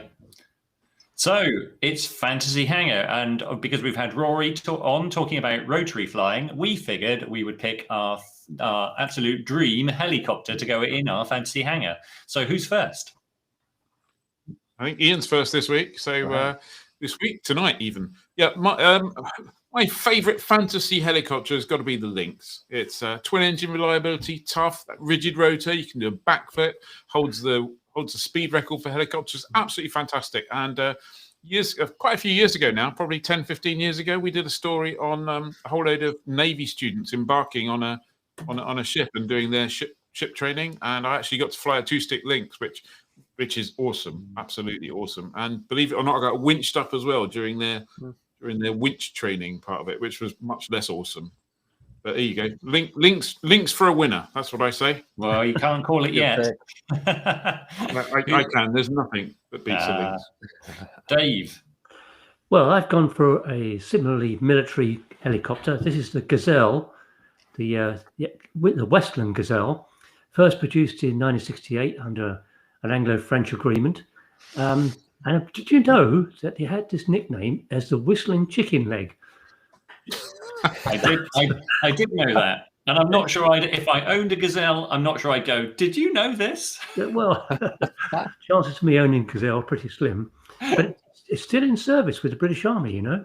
It's been in service for practically 50 years, making it the oldest helicopter type in UK military. Wow. But I mean, the reason why people like it, and the reason I like it, is because it's fast. It's light, it's maneuverable. The Army pilots absolutely love it, and because it's just such a great handling machine. So there we are. I've won. I have recollections of watching the Sharks, which was the Royal Navy display team, who flew a bunch of Gazelles, and that was always quite fun to watch. Mm. I think even I remember that. Yeah. Johnny, what was your fancy helicopter? Way off to the left. I've gone for a Cessna. This is the Cessna CH-1. It's like the cousin that nobody speaks of now. It's the only helicopter ever built by Cessna, obviously. And if you just keep the picture up for a bit longer, Mark, I think it's got a really good looking boom. And as you get forward, there's a nice sweeping canopy, and then you get to the front, and they've just bolted an engine on. It really ruins it. However, it was a really capable aircraft. It was the first helicopter to land on the top of Pikes Peak, which rally fans will probably know about.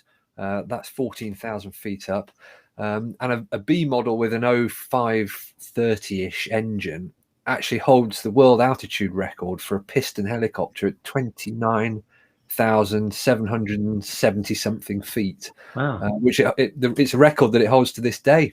That's very cool. That really did repel the Earth, didn't it? And I think it was the first helicopter to be IFR certified. Didn't know that, so thank you, Ed, for doing the research for me. Yeah, there's a sort of Teletubby of helicopters, isn't there?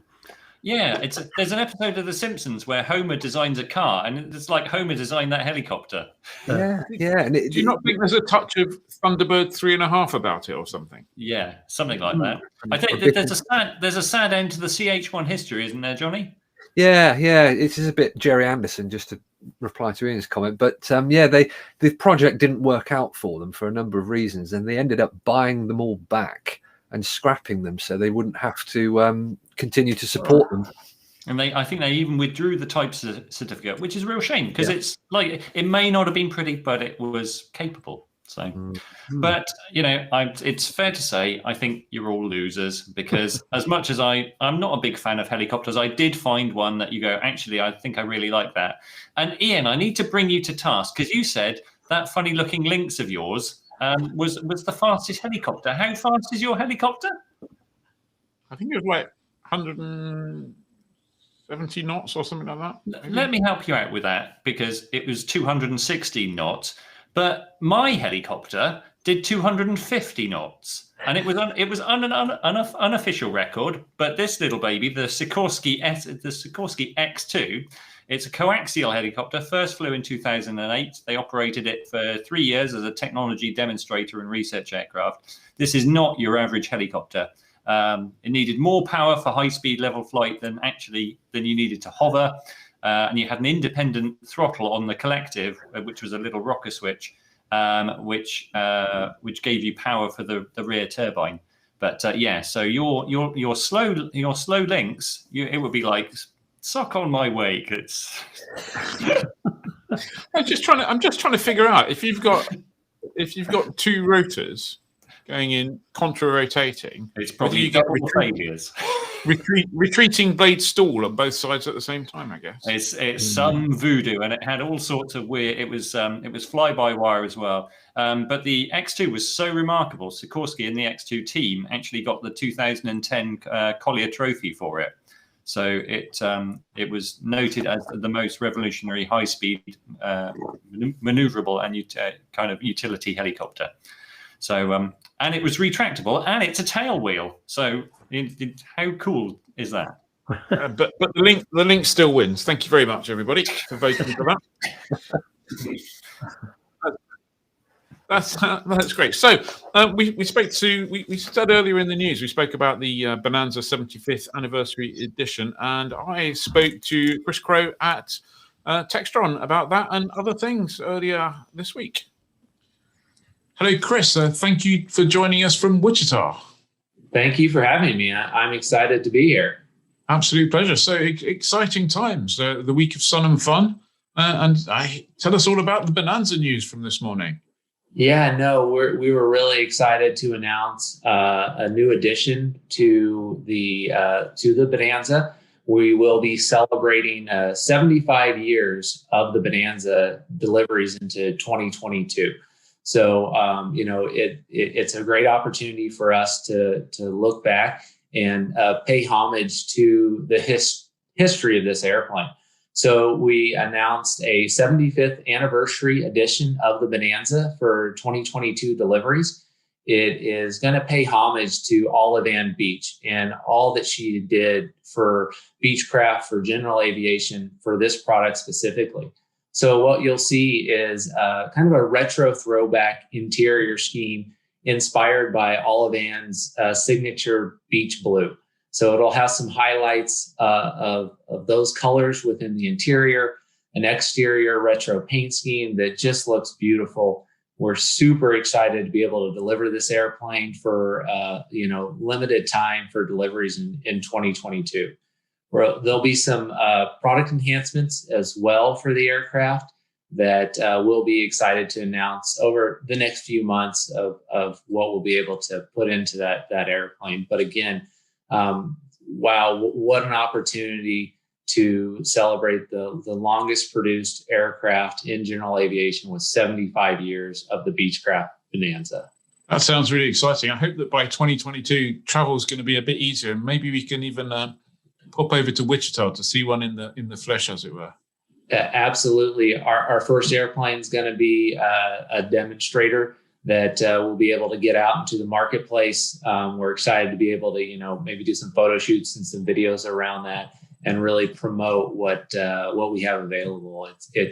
I feel privileged to be a part of this product line and be able to pay that homage back to Olive Ann Beach and everything she's done for us. Yeah, so I have to say that I like the idea of us kind of G36 in kind of some good old color scheme. I think that'll be great. Nice retro. And we see those fashions coming back. The retro paint schemes, the retros interiors. A lot of our customers are asking for stuff like this, so the timing just aligned perfect to do something like this for the market.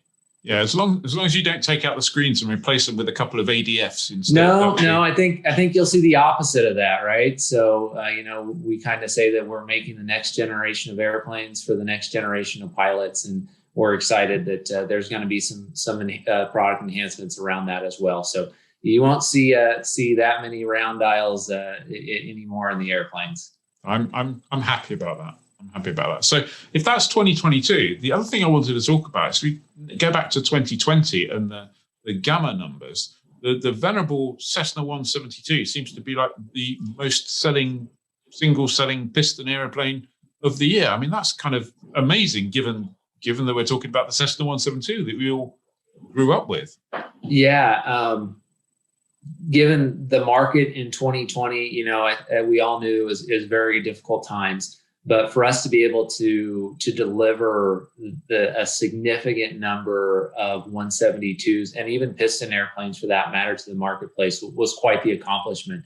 The 172 continues to be the choice of training airplane for the world. Hands down, the training platform that it provides to pilots is fantastic. And we see that continuously in our order book. 2020 was a great year. We were able to deliver 241 Skyhawks, all across the world. So that the timing to be able to do that during the middle of a pandemic was amazing. It just leads to show that the training market is still very strong today. Given what we had to go through and some of the airlines, some of their difficulties, that pilot shortage demand is still there. And so, we're happy to be a part of that. We're happy to help grow the pilot population for, commercial as well as general aviation, because we start in the 172, and it's got the lineage and the heritage that, a lot of people who are from the family of aviation are training in the same framework that their grandparents trained in, and even great grandparents. So to be able to do that and be able to take that airplane and make it available for that next generation is something that really we're proud to be able to do and offer to the market. Yeah, no, it's an exceptional airplane, and as you say, a really solid trainer. So let's just quickly have a little canter through the Cessna and let's call it the Textron Aviation piston fleet, shall we? I still can't quite get used to that, but one big happy family now, especially the complement that the brands of Cessna and Beechcraft bring to the marketplace under one company and umbrella is fantastic. I like to say that we've got a solution for your air travel needs. So if you just want to learn to fly and train, we've got the world's best trainer for you with the 172. A lot of people go for that, go under that platform and then step up into the 182, which is, a very similar aircraft to the 172 high wing. You've got essentially the same avionics suite in the Garmin G1000 NXi. So the transition is very easy to move up within our product line. So you've got the 172, the 182. And then if you need to go, higher, faster, further, carry more, as we all do as we grow through aviation, the Turbo 206 is the next in the lineup. Again, same avionics platform. So transition out of a 182 or even a 172 into a 206 is extremely easy. So, it's got more of that capability to, carry more people, more cargo. You can fit a pallet in the back of a 206, sorry. And so we're super excited with that lineup with the high wings. And then we get the opportunity to step in the piston world into our Beechcraft brand. So you've got the iconic Beechcraft Bonanza that we just talked about around the 75th anniversary edition. And, that's a airplane that has proven itself in the market as well. And then after that, we've got our multi-engine piston in the Baron aircraft. So a very good lineup. There's not, in my opinion, really holes in our product lineup. So we've got a product offering in the piston. And then, even after that, if you want to get into the turbine kind of owner operator area, you've got the Caravan and the Caravan EX. And then from there, you've got Sky Courier coming online. We're working on the Denali. You've got the King Airs and the Jets. So we've got something for everyone. So when you work at Textron, do you get to a Friday and you go, which airplane should I take home for the weekend? Yeah, I wish it was that way. Luckily, living in Wichita, I don't have to travel too much to the corporate office, being just down the road.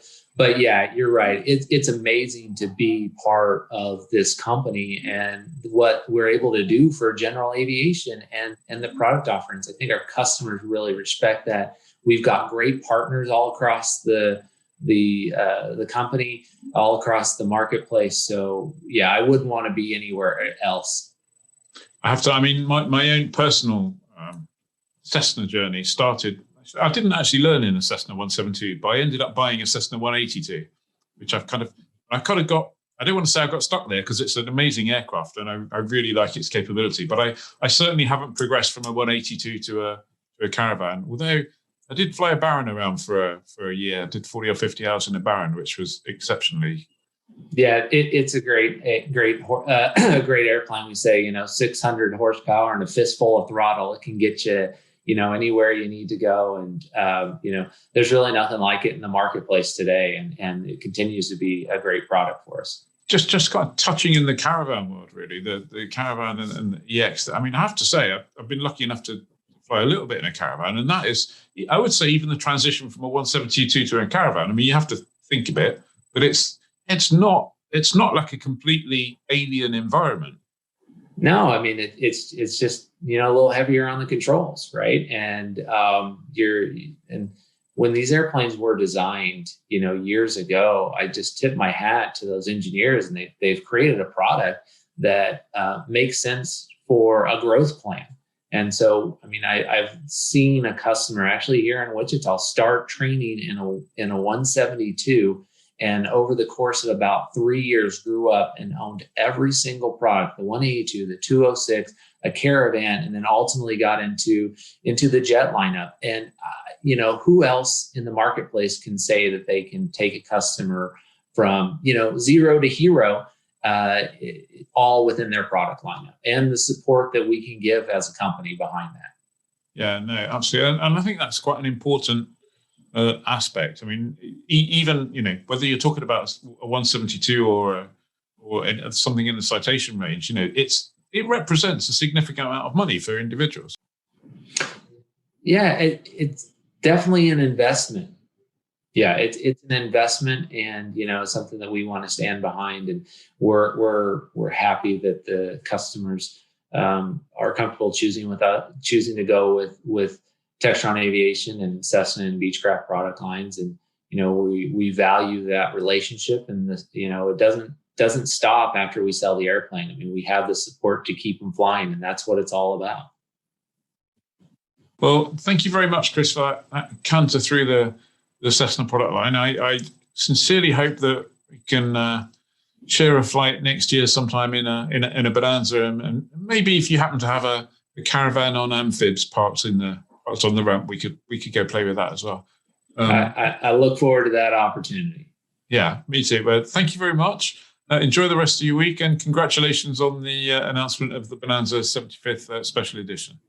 Thank you so much.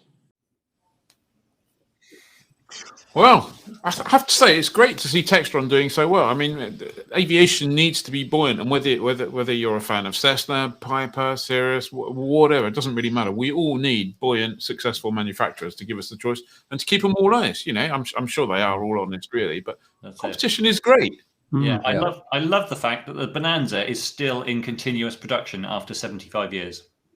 Yeah, absolutely. I think they sell. I can't remember. I did look at the sales numbers a couple of months ago. I think they sold something like, I don't know, somewhere between 12 and 2 dozen a year. Yeah, Bonanza, which is not huge numbers. And you got to wonder whether they ever sit around a board table and go, "We're only selling 12. It's the longest." Yeah. It must be. It must just. It's like no one's. It's like the untouchable on the books now. Yeah, but you know, I'm really pleased to see that they're putting together a 75th anniversary one. Although we saw the kind of the look of it there, I understand there is going to be a few other additions and upgrades and stuff that will be announced over the coming months. Therefore, so if you want a Bonanza in pale blue for delivery in 2022, get your order in now. Unfortunately, that's not going to be me, but there you go. Okay.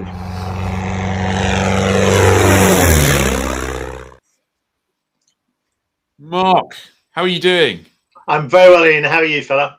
I'm very well. And for anyone who doesn't know, this is Mark Greenfield from Ultimate High at Goodwood. Ultimate High do a whole bunch of training, UPRT, formation training, and aerobatic training. And today, I'm going to talk to you about aerobatics. I was kind of figuring out. Now, sorry, fella. I know that there's there's a whole bunch of people in the comments from time to time who go, no, aerobatics not for me, whatever. So I kind of wondered how we could make this a bit different. So I've got 5 questions for you here. Okay. So I wonder if you could, question one. What's the point of aeros?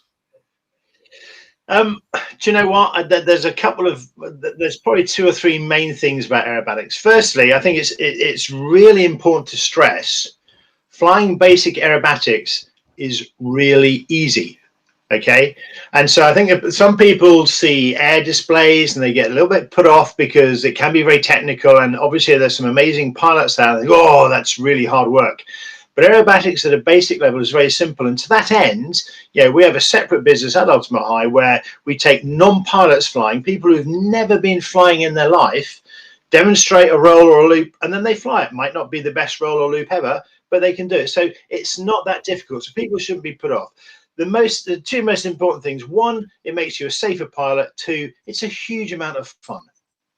Okay, question number 2, which kind of blurs into that one a little bit. Actually, aeros make me feel a little bit airsick, and they scare me. Convince me. To be fair, the greatest respect, Ian, we all know you have been a big girl's blouse for your entire flying career. So yeah, that's where that is. But it's a serious question, and the bottom line is people have different levels of tolerance depending on, it varies massively. Some people get an airplane and they'll do a steep turn, they'll feel uncomfortable. I've had other people fly, a +6 -3G sequence and been absolutely fine. The bottom line is, if you want to do aerobatics, consistency and continuity is the key thing. So if you keep flying it, then any feelings of nausea or discomfort will go away. When we train pilots, whether it's for a fun level or even up to competition level, and some former military fast jet pilots as well, we make a point of training the individual to his or her limits. It's very important not to go to a stage where people feel uncomfortable. If that means you fly a very short trip or a few short trips to start off with, so be it, because no one really enjoys flying beyond a point where they start feeling uncomfortable. And I'd argue that's one of the places that differentiates a good aerobatic training school from somewhere else, is that it's tailored to the individual. Okay, you convinced me. So how do I start? Well, it's very straightforward. There's lots of aerobatic schools around the country. I think it's a case of, as ever, finding one that works for the individual. Lots of flying schools will do aerobatic trial lessons where they'll give people a bit of an introduction to what flying aerobatics is like. And again, that'll be gentle. If you go to a school and you come away and they've done kind of like, what do you think of 6G? Oh, you've passed out. I'd suggest that's not the best, aerobatic flight training school to go to. There's probably 40 to 45 different ATOs around the UK where you can go and do an aerobatics trial lesson. I would argue that I think it's quite important to sit down with the instructors from the school that you're going to and make it clear what you're trying to do. So if it is genuinely just your first go and you want to see if it's for you, then that's kind of one level of ambition, if you like. If somebody wants to actually get to the stage where they might be able to rent an aerobatic airplane themselves, then you might go about it a different way. And thirdly, if someone is intent on flying aerobatics competition, which is almost it is very much a subsection of aerobatics, then that's something that the school need to be aware of as well, because lazy aerobatics and rolls on a Sunday afternoon are very different from somebody who wants to go out and become an aerobatic champion or even compete at aerobatics. So it's a case of figuring out what you think you might want to do, talk to a school as ever, as with any flying training thing, and find an organisation that works for you. Okay, question number 4. Have you ever flown a better aerobatic aircraft than a Cessna 152 Aerobat? Well, I know this might come as something of a shock, and there are many people who love the 152 Aerobat. I'm lucky enough to have flown a very large number of airplanes. In fact, in 3 years at the Empire Test Pilot School, I flew 72 airplanes in 3 years. And I would say, yeah, there's a fair few airplanes, quite a lot better than the Cessna 152 Aerobat. Pictured here is the XA300, one of my favorite airplanes. I've been lucky enough to be flying that airplane for about 15 years now. I hold an unlimited display authority in that particular airplane. I'm still learning how to fly. And to me, again, that's one of the great things about aerobatics. There are different levels. And if you choose to, you can progress up those levels to get to a higher and better standard. And I'd say, I think aerobatics might be a little bit like golf. I don't play golf. I'm not going to say anything negative about golf, but I'm not a golfer. But I do understand the whole concept of competing with yourself, and to a certain extent, to me, that's what aerobatics is about. I've never done an air display. I've never done an aerobatics flight where I've come away thinking, yep, that was perfect. I've come away thinking it's better than the previous one and I've improved, but there's always things to do better.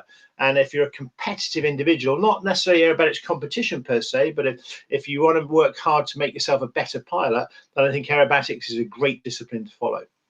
Thank you. Okay, last question. If you want to be an aerobatic pilot, do you need anything other than sunglasses and a big watch?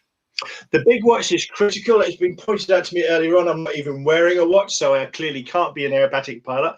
And normally, obviously, as an aerobatic pilot, I would be wearing sunglasses indoors, but I appear to have mislaid my glasses. I think that's probably Alzheimer's. I'm not entirely sure.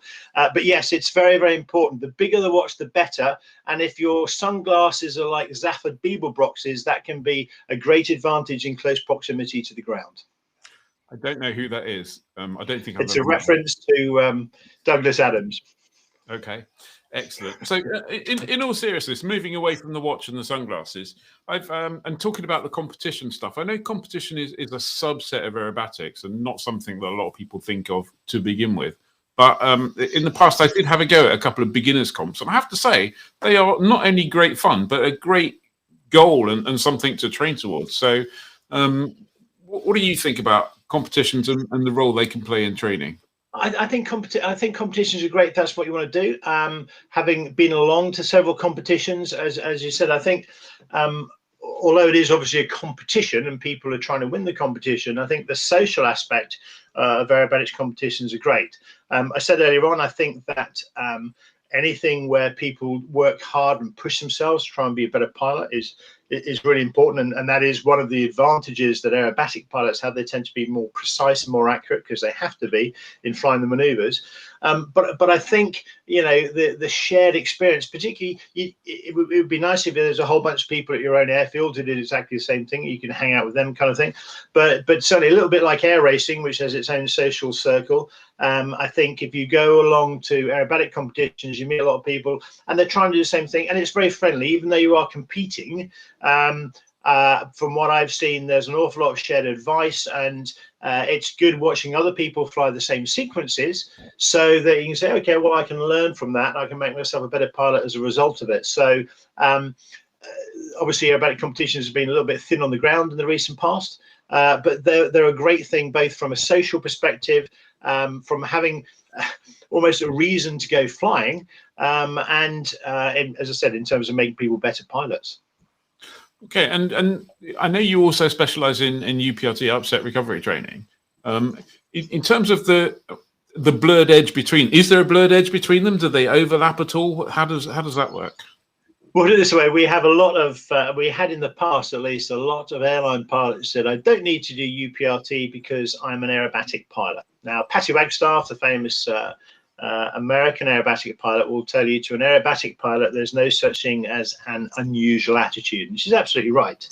But the big difference between aeros and UPRT is that they are actually fundamentally different. Someone who does aeros may be better at UPRT, but in aerobatics, you're deliberately setting about to fly maneuvers that put the airplanes into unusual positions that are way outside the middle of the flight performance envelope. And you know it's going to happen, and you're prepared for it, and you've trained for it.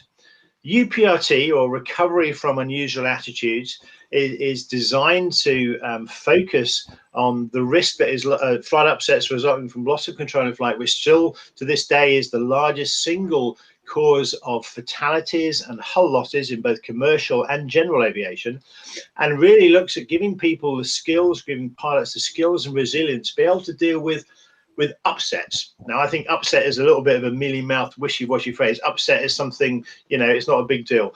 What UPRT is actually about is preventing people from dying through crashing. That's what it is.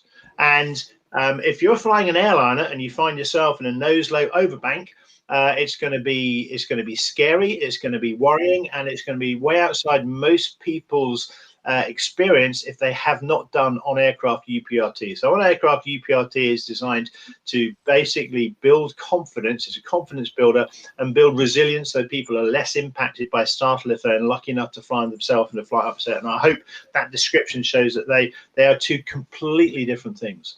I'll consider myself taught, should we say. Okay, you'll learn to know, eh? Yeah. So in that case, I'd just like to say thank you very much for joining us. If anyone wants to go and try some aeros in the south of England, then pop to Goodwood. It's a great experience in the Slingsby or the Extra. And thank you very much, Mark. I look forward to seeing you sometime on an airfield sometime soon. Thanks, Ian. Always a pleasure. Cheers.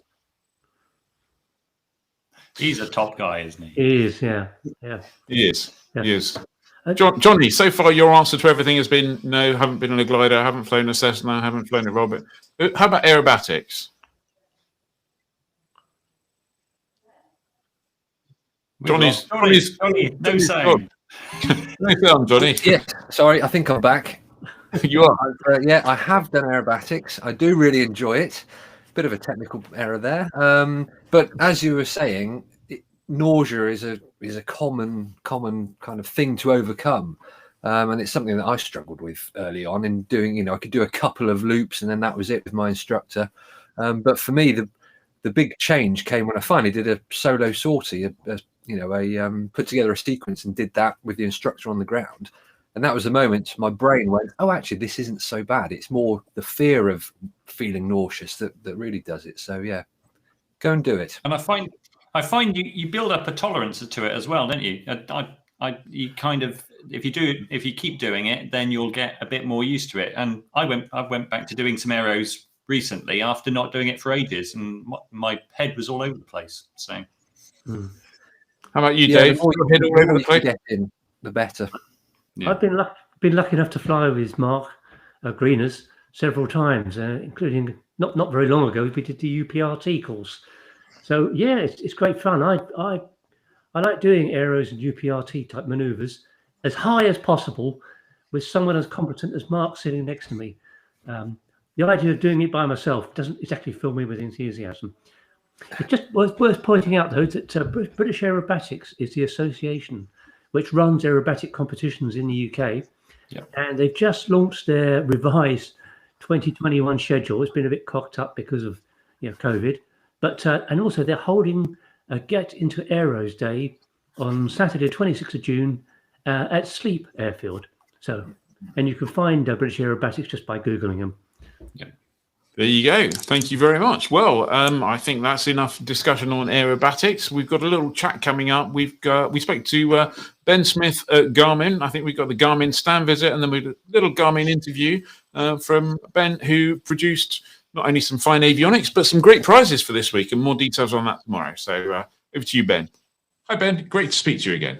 I understand the kind of Garmin range is quite a big range of stuff. And unfortunately, because the virtual event and the real events aren't running, people can't just wander all over the Garmin stand and play with as much kit as they really want. If someone's thinking of investing in upgrading their aircraft with some avionics, I understand there's a scheme now where you can actually get in touch directly with a Garmin expert. Could you tell us a little bit about that? Yeah, hi. Yeah, so yeah, we trialed this system back during Oshkosh last year, and we're really pleased to be able to bring this out as a full-time tool now. So anyone who's interested in a major upgrade and they've been communicating with their local install shop, their approved Garmin dealer, they also have now got the ability to schedule a conversation with a Garmin sales representative. Anyone can go onto the Garmin.com webpage in the aviation tabs, and you'll be able to follow the links to a booking portal. You can go in and select a meeting with a Garmin expert. So I'll be representing the United Kingdom, and our colleagues will be across Europe as well for any international viewers. You can go in there and there'll be times available for us where you can go in and just register that Teams link. So basically, someone can book an appointment with you, jump on a phone call or a Zoom or whatever it happens to be, and just chat through and say, if I get a GI 275 and I want to link it to my whatever it is, and I need to, and they can actually figure out how they can build a system that does what they want it to do. Yeah, certainly an option. So in the call, when you're booking your system, you provide us a little bit of information that you'd be interested to hopefully get out of that meeting. That gives us some time to make sure that we've got the resources in place for us to give you the answers that you're looking for. We do obviously have technical teams available and a phone hotline for you to call if you have got technical questions.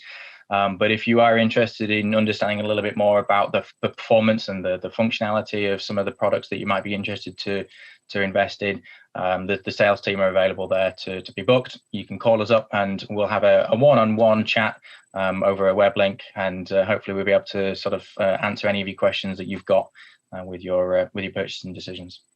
Thank you. And just to repeat, you get to that and book that through Garmin.com on the aviation tabs? That's correct, yeah. Garmin.com, main website, and then follow the aviation tabs. And we've now got it on a lot of the product pages for schedule an expert. So just simply follow those links and I'll take you to the pages as well. We also be running lots of webinars and training sessions as well. So on that same sort of page, we have now got a full list of presentations that we'll be conducting live as well. So if there's more that you're interested to learn about, perhaps you're interested to learn about the new EFA systems, you can look at that webinar page and you can see the links to those sessions where we'll be doing some product demonstrations and presentations on those as well. So you can register to those free presentations. Brilliant. Well, thank you very much, Ben. Thanks for joining us. Enjoy the rest of your week, and I look forward to meeting you at an airfield sometime soon. Looking forward to it. Thank you, Ian. Appreciate it. So, still on the avionics theme, plenty of pilots know about uAvionix for their Sky Echo electronic conspicuity device, but they also make two instruments for General Aviation aircraft, the AV30 and the AV20. They also hope that their Tailbeacon X, an innovative and simple way to add a Mode S and ADS-B capable transponder to many aircraft, will become available to UK pilots this year. I spoke to their UK representative, Mike Tetlow, earlier to learn more about these products. So joining us from uAvionix is Mike Tetlow. Mike, you're the UK representative for uAvionix, aren't you? And I think you've got some videos to show us. Yes, I've made a little home video of how to set up and operate an AV30 multi-function display. It will give you a good idea of what it does and how to use it and how simple it is to use. So here we have the AV30 as you would see it from your seat in the cockpit.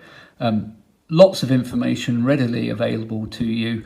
There are different pages that you can preset with certain fields that you might use for a particular phase of flight. When you first get it, you can make choices about what those fields will be set up with. Equally, you can decide if you want to have your units in inches or millibars or knots or miles per hour as it suits your aircraft. It's entirely configurable. Thereafter, the setup display is not available unless the aircraft is not moving, and you have to press and hold a button in order to get at that menu quite shortly after power comes on. But that's just to make sure that you're not trying to do complicated changes whilst flying an aircraft at the same time. Everything else thereafter is pretty straightforward. So this is a pretty standard display. You can see that it has a DG heading at the top of the screen. That's what I have selected in any case. You might choose differently. You can show your safety altitude for the area. You can show what G you're pulling at that moment in time. You can have indicated airspeed, knots or miles per hour as you choose, your altitude, the baro pressure, whether it's going to be the QNH, QFE, or easily change, and I'll show you how to do that in a minute. And if you connect the recommended outside air temperature probe, which is made by a company called Davtron, then you would get the OAT displayed, and that will then be computed into a TAS, and you can display the TAS as well as IAS if you so wish. It's infinitely configurable. So I'll just show you how you can flip between the main pages. Just go to the right hand button, press it. There's a more complicated display. It's a different set of data around the outside as I have set it to demonstrate. So we've got vertical speed in the bottom left hand corner. We've got IAS in miles per hour here. We've got the heading, which is derived from the DG heading. It works very much like an old-fashioned gyro-driven instrument, in as much as you datum the heading to a known heading from either a magnetometer, a compass, another device in your aircraft, or indeed even just lining up on a runway and taking that to be the QDM to be the correct heading. So if you want to set the DG heading, then you can adjust it, and let's say that you've picked up that the magnetic heading of the aircraft at this moment is 325, then you just scroll it around to 325 degrees, press the button again, it goes away, and now your DG heading is aligned essentially, and that will give you a good display of the aircraft's magnetic heading for the rest of the flight. And you can have that displayed at the top of the screen as well as digitally on the left, right, or bottom right, as you prefer. The AOA on the left hand side, if I tip the unit back towards me, you'll see that the AOA will increase, and at a pre-configured point, when it becomes too high for the limits of the aircraft that you have, then it will begin to turn amber, and eventually it will turn red, and you can see the pitch changing at the same time. As I let the AOA go down, back to simulating level flight, you can see it goes back to its normal flight instance, green at the bottom of the scale. Right hand side is a scale to show you vertical velocity. So if you would like to know just in relative terms how quickly you're climbing, then in the same way that the AOA strip gauge increases, so with the vertical velocity. Pressing again takes me to another screen. This one I've configured more for navigation. So I want to know the distance to the waypoint. The waypoint is indicated in the bottom left. I might want to know my ground speed in order that I mean the calculation would be done for you by your GPS navigator that's connected to this, but you want to know what your ground speed is, have some idea whether you need to go faster or slower, then that's all displayable to you. Touching on the point of what GPS information is available to you, in itself it has a GPS to derive the attitude and to do the computation for the DG heading. If you want to navigate from it, then you need to connect a separate GPS navigator. If it has a NMEA output, then that's perfect, and you just string the two together. There's one of the input pins on the D-sub connector on the back of the AV30 will go to that external navigator, and then all the data is available to you here on this screen. Personally, in my RVA, I have it connected to a pretty venerable Garmin 496, and it does a fantastic job, and we'll look more at the HSI function in a short while, which is equally driven from that data source. I'll press it again, and that cleans up the display, basically just giving you attitude, pitch and roll.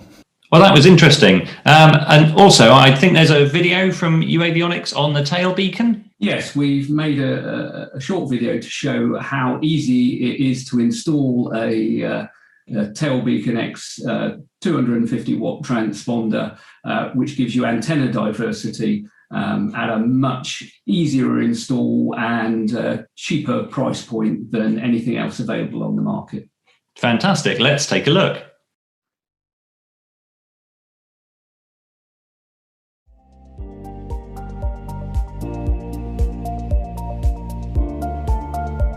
Tailbeacon X includes an aviation integrity GPS. The integrated TSO C145E Class Beta 1 GPS eliminates the need for installation of a costly GPS receiver, external antenna, and associated cabling. The design neutralizes concerns about compatibility with existing equipment. A TSO Mode S transponder and a 1090 extended Squitter ADS-B transmitter deliver over 250 watts of power. The impressive performance is delivered by a 60-gram package consuming less than 3 watts. Every watt of Tailbeacon X transmit power is sent directly to a proprietary dipole antenna, achieving Aireon-compatible performance equivalent to traditional diversity systems, with an added advantage that all transmissions are sent to ground and sky simultaneously rather than alternating between them. The design eliminates the diversity requirement for installation of 2 separate transponder antennas and corresponding cable runs. As a result, Tailbeacon X delivers consistent performance across all installations. Completing the system is a TSO C30C Type 3 LED position light. The entire Tailbeacon X system consumes less power than the original incandescent bulb it replaces.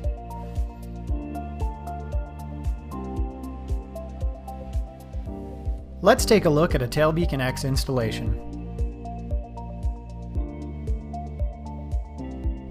The Tailbeacon X installation checklist is pretty short. As with any certified install, an STC provides a means of compliance, while the Tailbeacon X integrated design eliminates pre-existing equipment compatibility concerns, and the low power consumption simplifies electrical load analysis.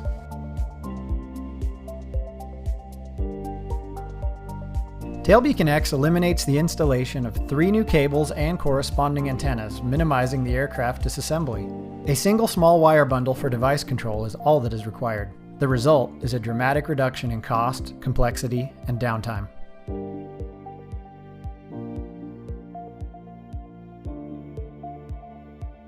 Control head options are designed for industry standard 2 and 3-inch instrument locations, allowing the existing panel and avionics stack to remain unchanged.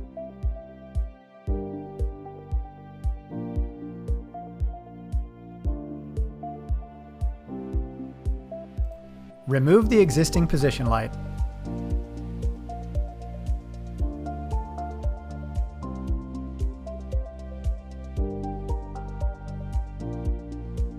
Install the mounting ring using existing mounting locations.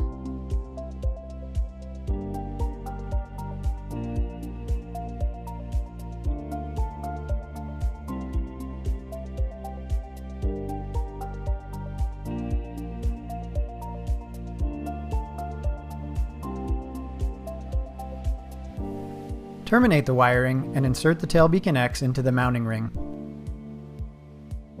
Tighten the anti-rotation screws.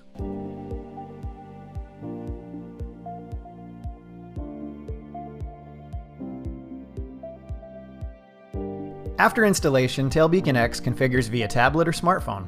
A simple guided interface minimizes error and prevents so-called non-performing emitters. The wireless configuration reduces required wiring and installation time.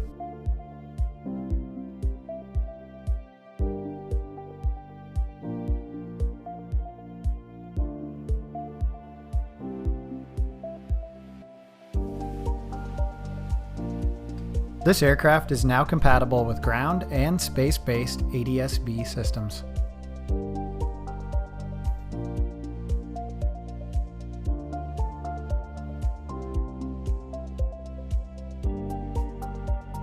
Tailbeacon X reduces dependence of the airspace on decades-old legacy equipment. A limited number of configurations prevents mission creep and unexpected costs, while being installable by almost any technician. The unique design delivers consistent performance across aircraft types, while the low-cost hardware and easy installation ensure space-based ADS-B is accessible to all aircraft.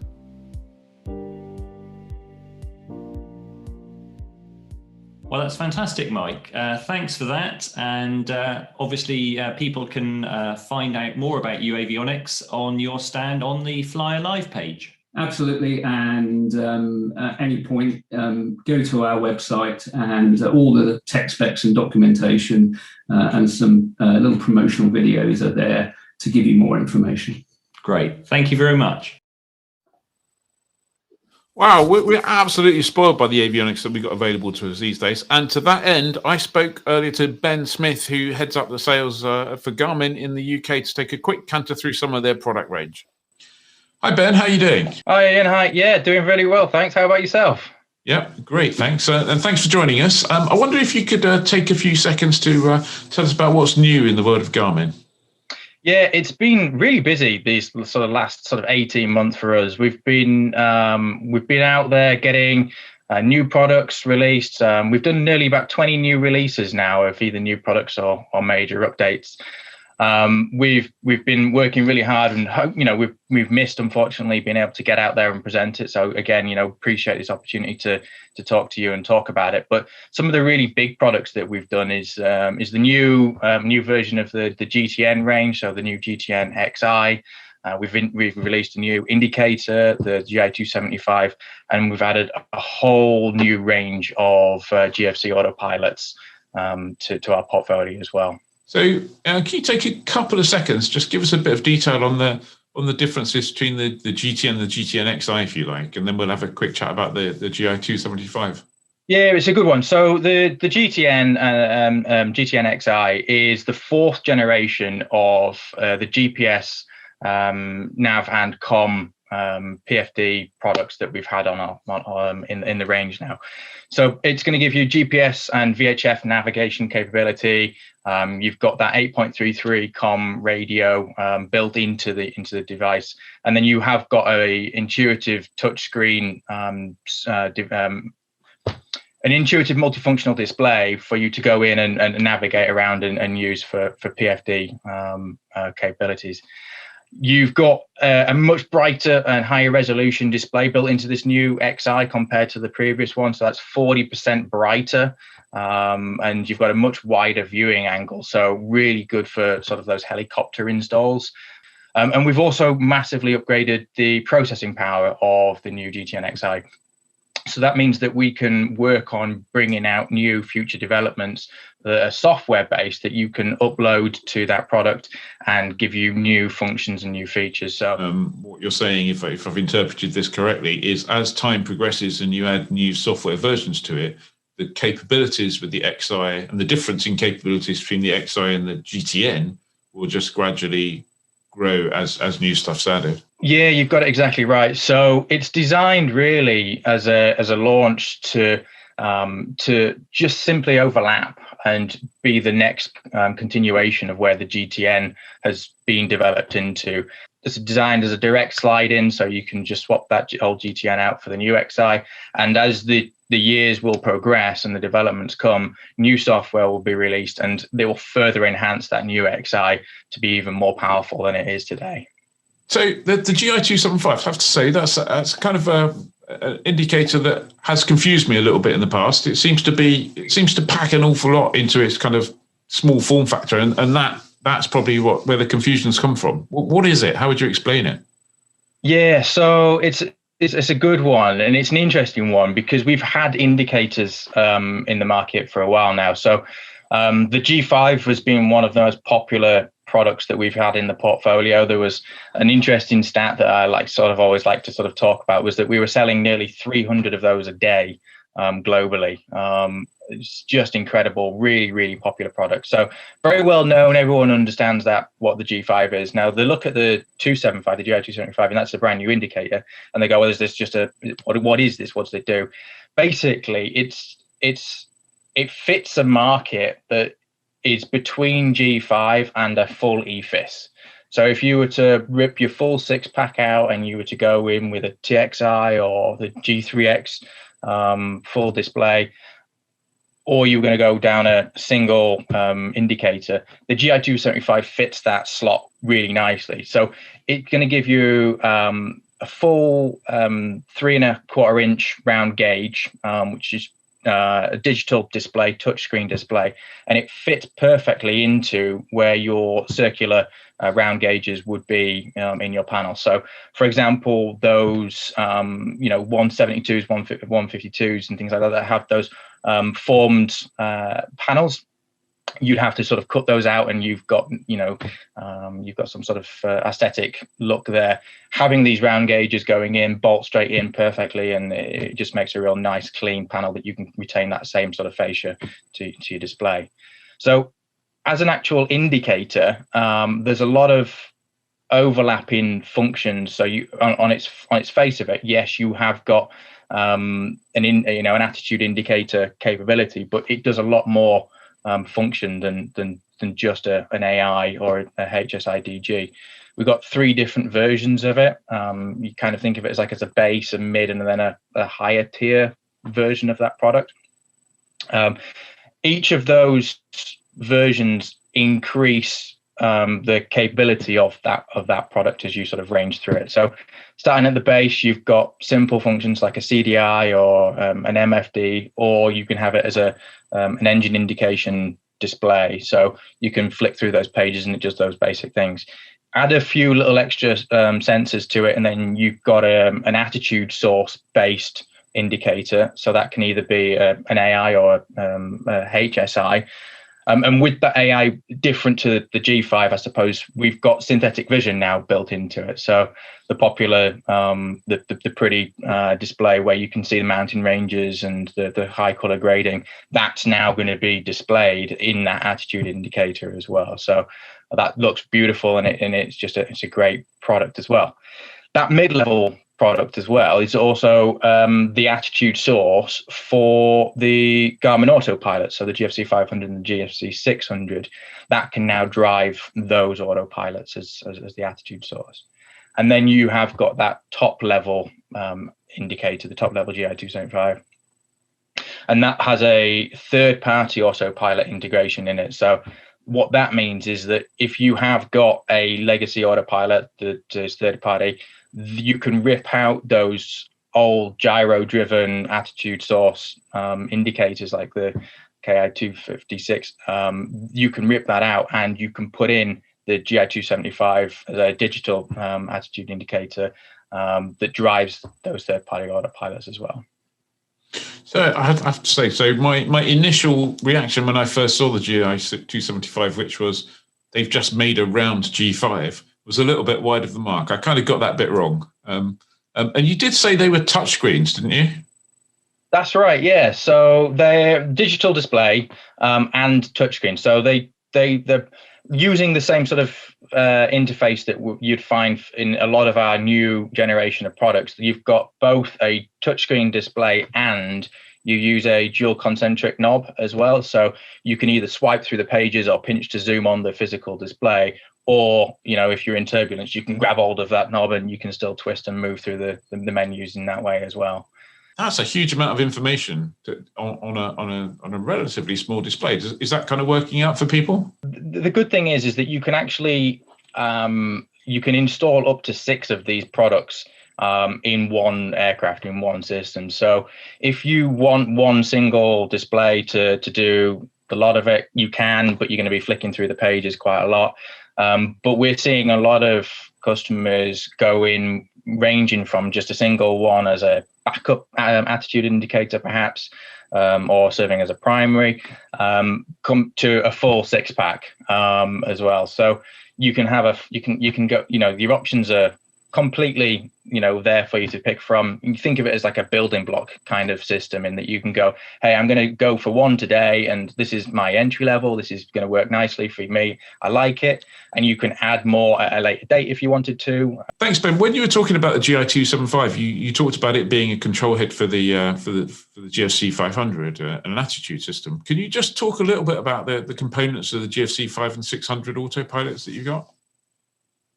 Yeah, so the GFC 500s and the GFC 600 use the same architecture of components. One is slightly more powerful. The GFC 600 is slightly more powerful for aircraft that are flying a little bit faster. The GFC's a little bit lower cost and for those lower performance aircraft. But in terms of their architecture of the systems, they're very similar. So you've got an attitude source, you've got a mode controller, and then you've got the servos. What distinguishes the Garmin autopilots to anything else on the market is the type of technology that we've integrated into our servos. So we use an attitude-based system, which is a lot more precise compared to some of the rate-based systems that might be out there. We also use a brushless servo. So that means that we don't need a slip clutch or a shear pin. And therefore you can't get shorts which cause the servos to run away. So it's a higher safety characteristic of that servo. And then we use a digital system compared to an analog. So again, hitting that precision, you're going to get a lot more precise flying from that autopilot. And it also means that you don't need to calibrate your autopilot as frequently as you might with an analog system. So it's not going to be subjected to interference across the wires, and you're not going to get sort of heat stretching or resistance across your cables and stuff like that as well. So you're going to get a lot more higher quality autopilot with the Garmin servos and the way that we can do that. Okay, that's fascinating. Thank you very much for that, Ben. And I look forward to talking to you later in the week. Oh, it's been brilliant. It's really good to talk to you. Thanks for stopping by, Ian. Appreciate it. Well, thank you, Ben. Thank you, Mike. Fantastic. We are so spoilt by all of this amazing kit we got these days. What's going on, Dave? We're talking about flight bags, aren't we? So we thought we'd have a little section here to see what you have in your flight bag. And I'm talking about people here. What have you got, Dave? What have you got in your? I think he's got it all on his head, hasn't he? Right. Well, what have I got in my flight bag? Oil sweets, of course. And licorice. Brufix catalogue. Dave. This is what you're talking about, of course, isn't it? This is my original ARC computer, which I still use, and protractor, because I actually quite like doing navigation like that. The other thing I found, actually, I've looked in this for a while, PLB. I don't know if you remember this, Ian. This, I don't know if you can see this. Do you remember about 35 million years ago, we did an article in Flyer about how to navigate using GPS. And we produced a giveaway, which is how to produce a plug that works with GPS. And I've still got a copy of it. I think times have moved on, Dave. Dave, when you got signed off, was it Wilbur or Orville? I think they were still training. He was their instructor. Well, I've got a good something that gives you an idea of the evolution of a flight bag. So when I started out learning to fly, I have this massive, it'll probably block me out, this massive kneeboard from Transair, which was one of my pre-PPL purchases. Now I fly a tiny single-seater. I've found the world's smallest kneeboard, which is actually really useful. But that, combined with a phone and Skydemon, is kind of everything I need. Plus, obviously, the fantastic Pooh Brown license. There we go. Johnny. Yeah, I'm going to start mine with a Johnny pair of gloves. Johnny, because who doesn't get cold hands when you're pulling your airplane out of the hangar in a winter morning? Well, we're going to have to call you Poppet from now on. I have them in other colours, but they do serve a safety purpose as well, of course. But a bit like Ed, I couldn't live without this thing either. Yeah. And occasionally, from time to time, I do like to dig this out and flick through it. Oh, do you remember that? Yeah. Wow. Yeah, that's... I'm so excited. It's like Snap, Johnny, but I have a blue one. Oh, dear, dear. Mine's from 1896. Well, I don't know. Oh, this is volume 1. Yours the green one might be volume 2. Yeah. If we're 5. Wow, I'm a bit old. Readers who've just joined us and going, what the hell's going on? This is Lockyer's Farm Strips and Private Airfields Guide, which hasn't been around for years, but was actually a brilliant little publication. That's because you can now get everything you need to go flying on your iPad. If you don't Shocking. it's got a little single seat cockpit, so that's a bit more difficult. But in something the space of a 182, you can afford an iPad from space, and you can write on it. You can pretty much everything you need to go on there is what you need. Then I've obviously got my phone as a backup. I've got my sunglasses, which I'm not going to put on like Dave because you need to look cool sometimes. I've got my shade hat that I put on from Sporties. And that's all you need, really. So that's it. There you go. Well, I reckon it is 9:05, which is not at all bad. We managed to cram most of it in. We got anything?